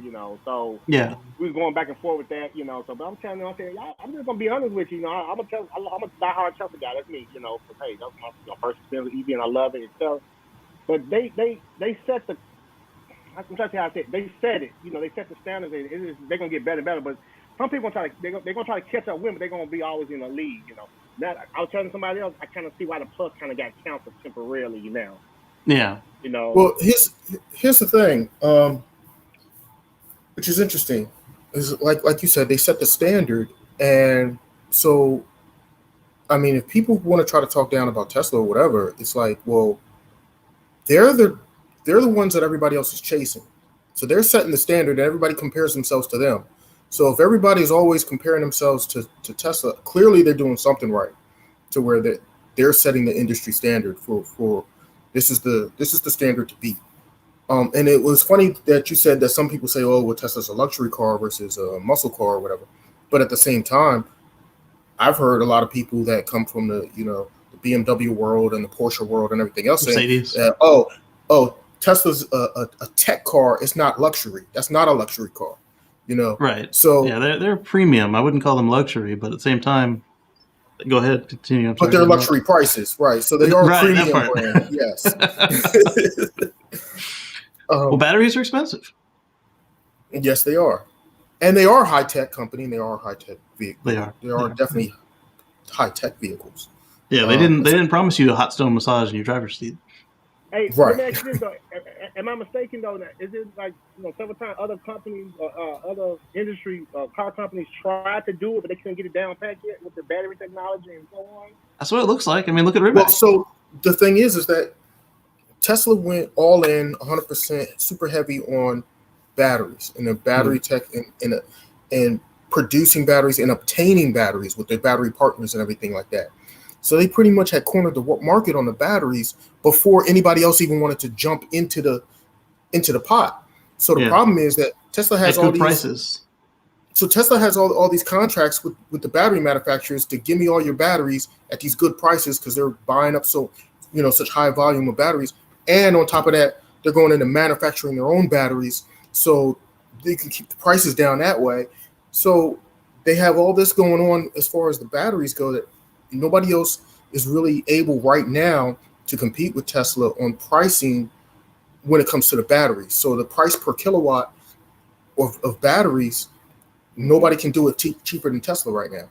And that's going to be the biggest reason why you're going to see nobody else really being able to beat them as far as price for range, like price per mile that you're paying for the vehicles. Yeah. And what about the charging network? Because I think they got an early start. And that's the other thing too. Like everybody was laughing at Tesla not being profitable and this, that, and the other. They weren't profitable because they were dumping all their money into their building out their network, the charging network, and they built all that infrastructure like crazy, which is a smart move. Like they were thinking long term. They're not thinking in the short interim of, oh yeah, let's try to make a profit. No, they're thinking long term. And because they did that and they're still doing that, everybody else is behind. Yep. And then speaking of Tesla and pricing, the Model S and X just got a $5,000 price increase. Or no, more. So to think they can raise their prices went up again too. And the Model Y went up again as well, yeah. So they can raise the price and still be the best deal out there, which is incredible. Some folks ask me, well, shouldn't they be lowering prices or holding them?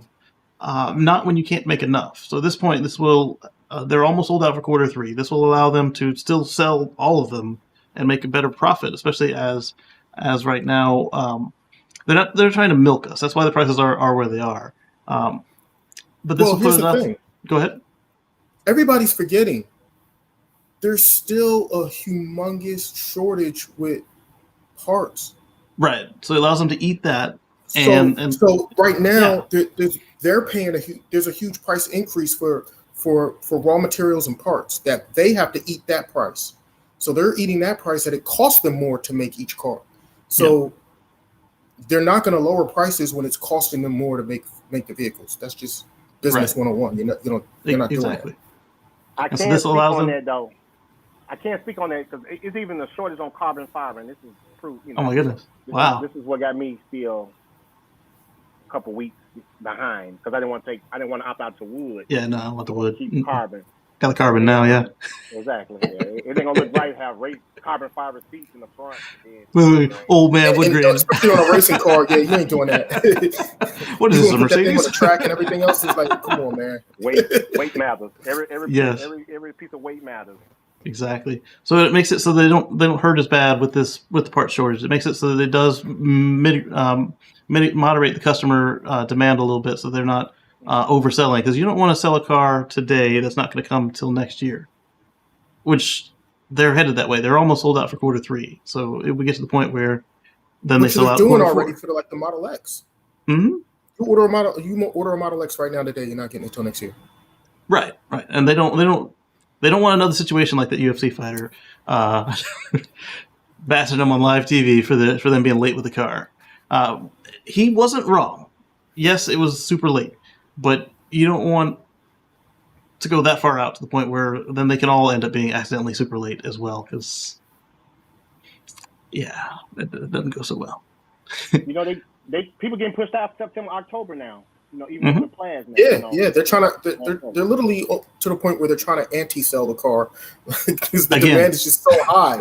they keep running into this. They can't make enough of them. Yes, and that's the thing.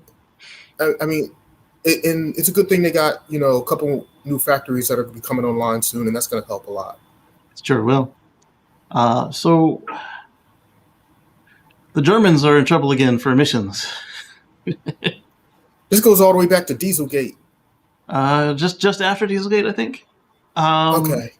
So Volkswagen, BMW, and Daimler were all together in this collusion. They were in cahoots. Yeah, they were in cahoots. And then Daimler turned and snitched. And so they got out of this multi-million-dollar, like almost $1 billion fine themselves. Theirs was going to be the biggest of the three in fines. And then they went and dimed on their partners. And so now Volkswagen and BMW are fined $1 billion together for colluding to make dirty cars. And I'm mad that Daimler was able to get out of it. Right. They should. I mean, I can understand giving them some leniency. Right. I can see giving them leniency and maybe finding them not as much as the other two. But I mean, they were all in it together. They all did. It's like, okay, we all do a crime together, and we're getting caught. Okay, I'm gonna snitch on you two, so I get nothing, literally no punishment at all whatsoever, and y'all two go to prison for 10 years. Like that don't even make sense. Right. None. Yeah. Eventually this will be taken care of. When everybody's 100% EV, they'll be the last you hear of emissions scandals. Yeah. But I'm just, like I said, I'm just mad that they got off 100% scot-free. Like, I could understand them getting a lot less of a fine or something like that or whatever, but to get absolutely zero, that's just wrong to me.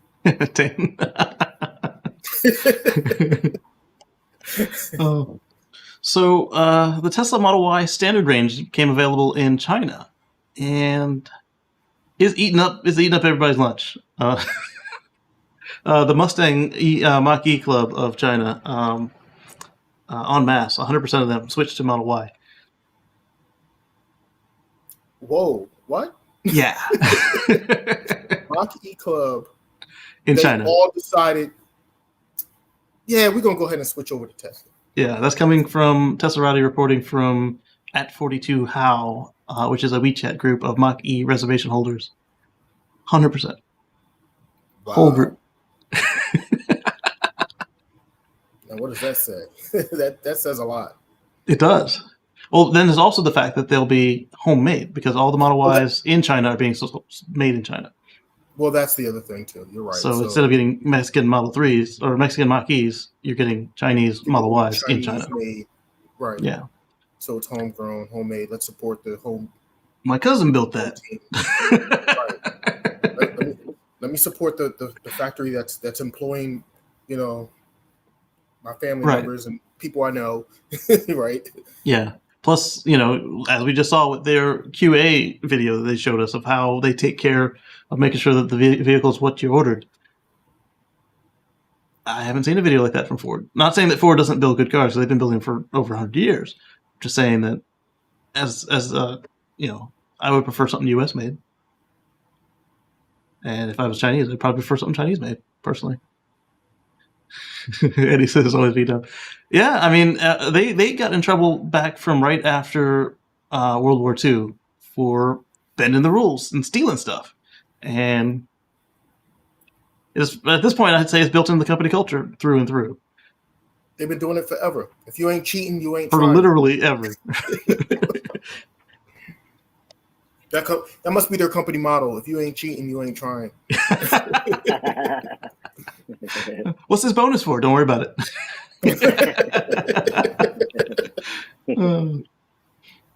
So that was kind of cool about that. So Teslarati is tweeting about a situation in Iran.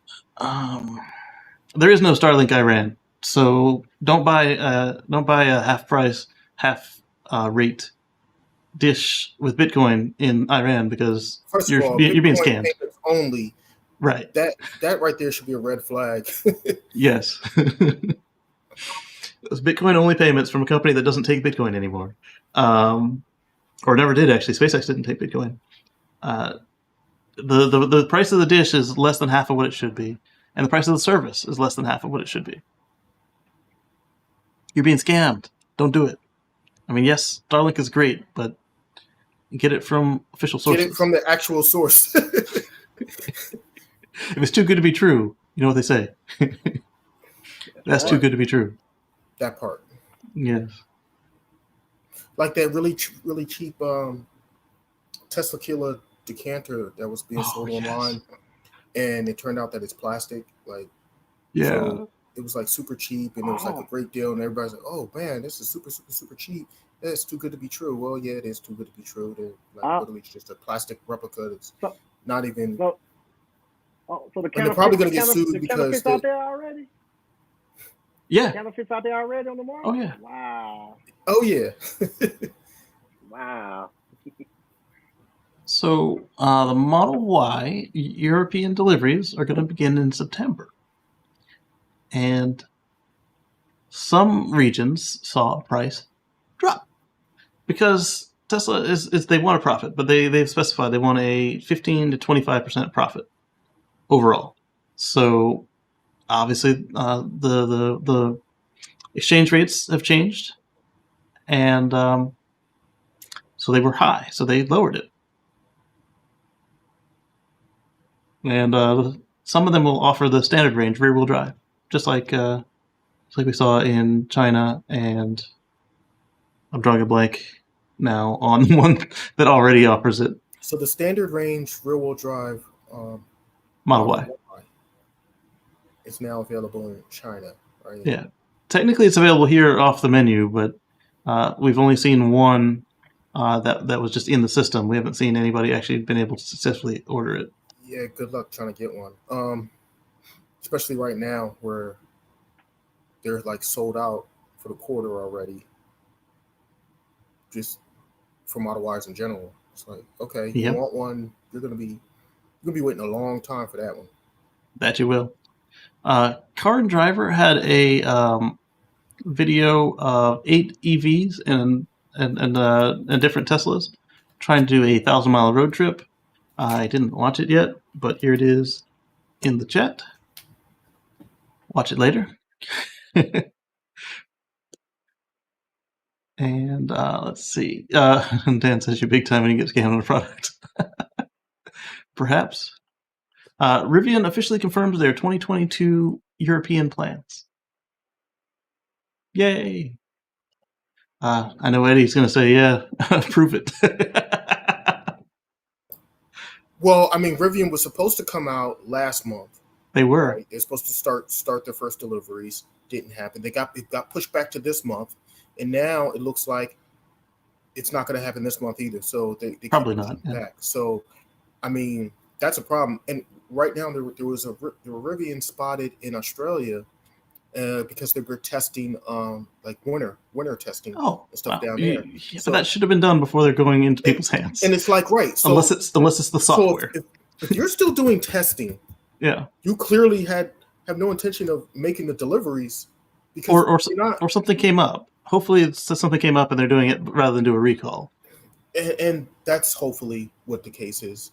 Because if it's literally just software and you're only selling in one place where it's summertime, then you can test for wintertime and then have the update to the fleet before winter arrives. So I don't think it's just wintertime software if they stop sale and are testing winter. So yeah, I don't know what's going on with them, but like Eddie says, we'll believe it when we see it. Right. And so that's the thing that I keep saying is the good thing for them with their fleet. They have backup should anything happen. They've got that guaranteed. So for and right they've got now, that one customer supplying to Amazon. So yeah, in Blue Origin or whatever. So yeah, a little bit of Blue Origin. I think it's still just Amazon. So the Lightyear 1, you may have seen this years ago. They just did some testing recently, and they were able to go 441 miles at 53 miles an hour on just 60 kilowatt hours.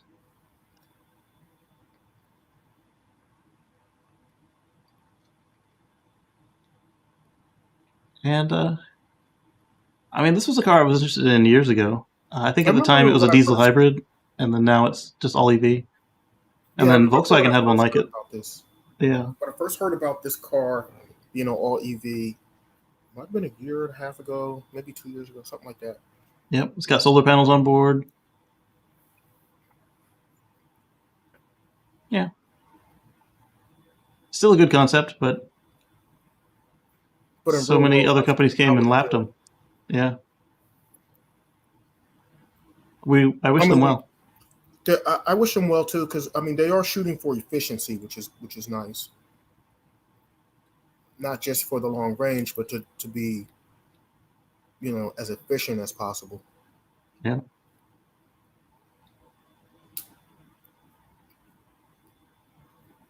Yeah. Getting production is hard. Aptera is shooting for efficiency as well. Right. I think if Aptera comes to market, I would love to have that as my commuter car, assuming that they do have the level of ADAS that they promise. Because I've been spoiled with autopilot, nav on autopilot, and that's what they're promising. So if they can do that, then it'll work for getting to and from work. But at the same time, if this full self-drive comes out before the Aptera does, and it's all that Elon's promising, I'll be spoiled. And I'll want to be doing it in a truck. Did we talk about the rear wheel steering on the Cybertruck last week? I don't think we did. Oh, well, the Cybertruck is going to have rear wheel steering. Yeah. Neo is planning to be over the corner better, and exactly. Neo is planning. Oh, go ahead. No, go ahead. Well, I was going to say, I think Elon decided that he wanted rear wheel steering after he hit that cone. Remember that video where he tried to take that corner and he hit that cone? I think he said, "Yeah, I want to save myself from some embarrassment. We need to do something about the steering and cornering on this vehicle." Yeah, because if with all the hours he had in that car, somebody else would definitely have that. I mean, we already have enough Tesla wheel scrapes going on to have a whole side of the truck's case scrape. Neo is planning to open battery swap stations to other electric automakers. And will there be any takers? I'm going to say probably not, because it's going to be the same way as the supercharger network, where you got to buy into it. And then not only do you got to buy into it, you got to design your car to accept this battery pack. So you got to build your car around a competitor's battery pack. Not going to happen. Personally. Now, maybe some of these smaller startups will do it because it's a good shortcut, but I don't see Tesla, GM, Ford, Hyundai. I don't see any of these building their car around somebody else's battery pack from China. I don't see that happening either. Yeah, but a company, maybe a Chinese company or something. Oh, yeah, maybe one of their neighbors will do it. Yeah. And then I talked about EU urging 2035 to end the gold combustion era in autos, according to Bloomberg. So we'll skip that. This one just says Twitter. Oh, it's pictures on Twitter. Got some pictures on Twitter for you today. Not video this time. So this is Shanghai. Shanghai is back to the future. Parking lot is full again. Upgrades are completed. So yeah, like I said, they like you said actually, Omar, they keep investing in themselves. So this is the lots with the drone army in Shanghai. A lot of people focused on this right here. Wow. That one Model S sideways. In the middle, yeah. And it's red. And it had to be red to stick out. Yeah. So yeah, these will be headed all over China and Europe very shortly. Look at all the trucks ready to go. Pick them up. All Nice. of these trucks. They are. So these probably aren't sitting still. They're literally staged. Right. That is incredible. That's impressive. Impressive, exciting, all that in one. So the Opel Manta E will be the electric revival of a classic German coupe. Let me see if I got a picture. I do. So this is what Eddie and Elon talk about with concept cars. There's no way it's going to look like that.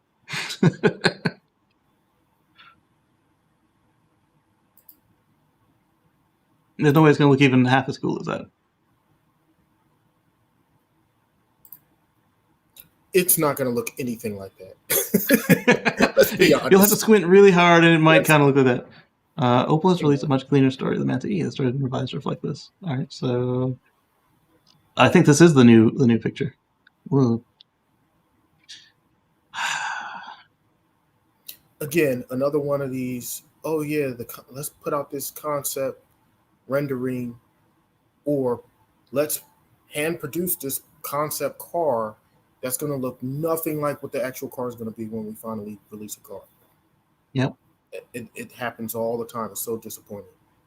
Yep. Jalopnik kicks in. At some point, reality kicks in, and they're like, yeah, we can't mass produce that. That ain't happening. Right. That part. Jalopnik was complaining about the Dodge American E-Muscle. They called it cringe as well. I'm guessing not just for the toxic masculinity complaint that our female journalists were talking about. So that's a double blow, because if you didn't get the dudes that you were trying to get who want loud, noisy cars, and you didn't get the females, you done messed up.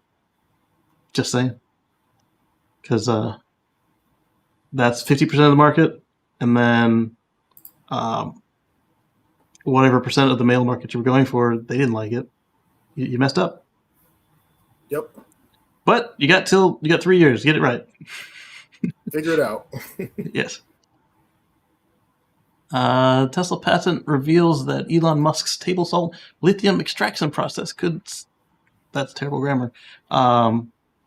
Anyway, the table salt extraction process that Elon talked about at Battery Day, they have found the patents. So that's exciting. And well, let's just say they got an Elon reply. Share screen here, there, go. Yeah. So Electric said that, and then Elon said just add salt. So the fact that he didn't correct them on anything means that it's probably good stuff. Just add salt. Just add salt. That is exciting to me, being able to dry process lithium out of clay. So hopefully it's all that they say it is. For those of us that... Huh? I said we'll see. Yeah, we'll see.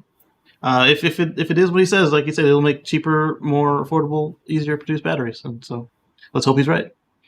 For those of us that didn't get the full self-driving City Streets beta, software update 2021.12.25 brings a new game called Skyforce Reloaded to Tesla vehicles. I'm assuming MCU2, but it doesn't say.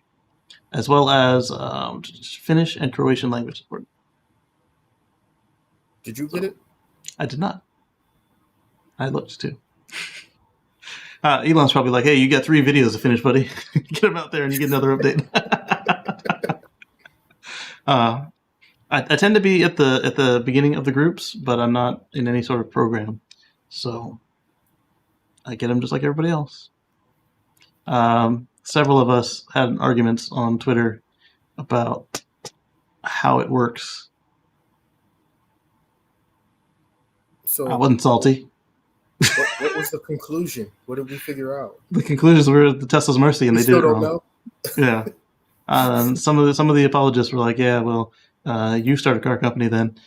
But there are people in line before me that paid thousands of dollars for this stuff and don't have it yet. And there's people who just got a car that are in the program with zero experience with any autopilot. So that's what myself and a couple of the other participants are saying. Not just for us. I mean, yes, it'd be really nice to have it, but at the same time, there are people who have been in line that do deserve it, that do know what they're looking for, that are safe drivers. This has been a boondoggle, and hopefully the next situation where they roll stuff out doesn't go this way. The argument was that some of these people didn't have Twitter, didn't have YouTube, and now they're blown up on it. But at the same time, it was poorly rolled out. That's all I'm going to say about it. So I've got more exciting news than me complaining about a botched rollout. And your first world problems. Right. So this is called a shortfall of gravitas. What does it look like? It is a SpaceX drone ship. And notice that there's nothing around it. They're technically barges, but barges need to be pulled because they don't have propulsion. Other than, the station keeping on Just Read the Instructions, and of course I Still Love You, the other two drone ships. So Elon confirmed that this is an autonomous propulsion drone ship. So technically that means it's not a barge. But we see that it does have a tow bar in the front. So at the same time... So it can be towed, I guess. It can be towed. So I don't know if that's for legality or if that's for... Maybe it's not that swift of a mover. And if they have a back-to-back launch, they might need to pull it. Come on, let's go a little faster, child. So they've got these satellite domes here, but somebody pointed out that there is a Starlink terminal. Let's see if I can see it. Turn around. It's in the back. There's a Starlink terminal. I lost it. I saw it before. Come on, Dishy McFlatface. There. There's a Dishy. So hopefully we'll have good views of booster landings on it. But they also pointed out that it had different wing formation than the other two. And so I'm curious if we'll see all three deployed for Falcon Heavy catches, like, at the edge of its capabilities, rather than having the two come back to land and the core go to sea. Interesting. Yep. And I do believe right now Just Read the Instructions is in on the East Coast for a couple of Starlink launches that are coming from Vandenberg. Starlink, and then I don't remember who the other customer was. But rather than take it apart like they did last time and shove it through the Panama, they put it on the ship-moving ship. So there's this ship that's partially submersible, and it went under Just Read the Instructions, and then it raised itself, which ends up picking up the other boat, which is really cool. Wait, what? So they have a ship-moving ship that sinks itself, goes under the other ship. Goes underneath, yep. Lifts itself up so it lifts it. Yeah. Now it's sitting on top of a boat. Yes. That then it's really wide at the top, but I guess it gets narrower. Right. So then that way it can fit through the locks. I'm guessing because it shouldn't be there by now if they didn't go through Panama. So that's the only way it makes sense. It was cool, though. That makes sense to me, though. Yeah. That's cool. And you only pay in one ship to move it instead of a bunch of tugs. That's wild, though. Because you have to have a ship big enough to do that. Well, let me see if I can find a picture of it. Be able to sink it, submerge it underneath, and then raise it back up.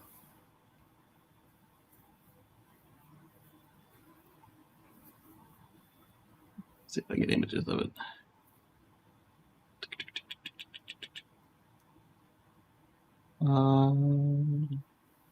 Maybe it's not Just Read the Instructions.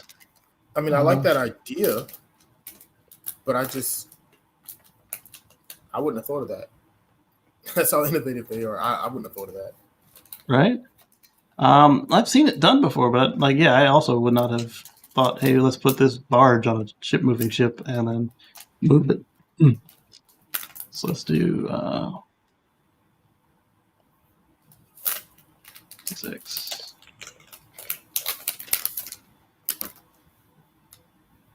I saw it on Twitter, and it was real, but there's nothing on image search. Thanks, image search. Let's move on.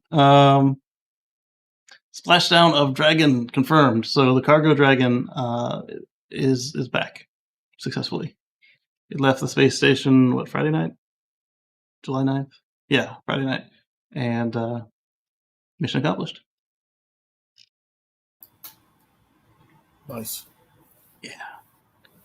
I'm stuck on that ship moving ship. I'll look for that in a second. Let me double check to make sure I haven't missed any articles.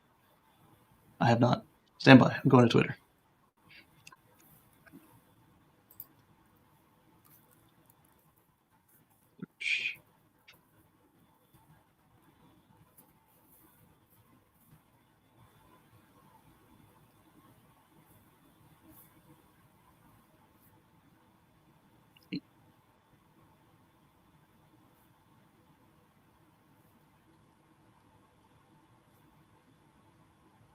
A whole bunch of stuff about shortfall of gravitas, which we just talked about, all with that same video.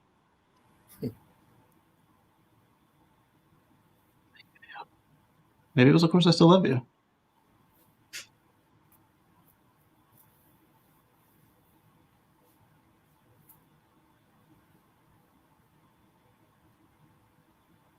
No, that one came back with nothing. So I think it is just read the instructions. But that's what we got this week. Y'all got anything? Nope. All right. So let's see what other music I've got, and then we will catch you on the flip side.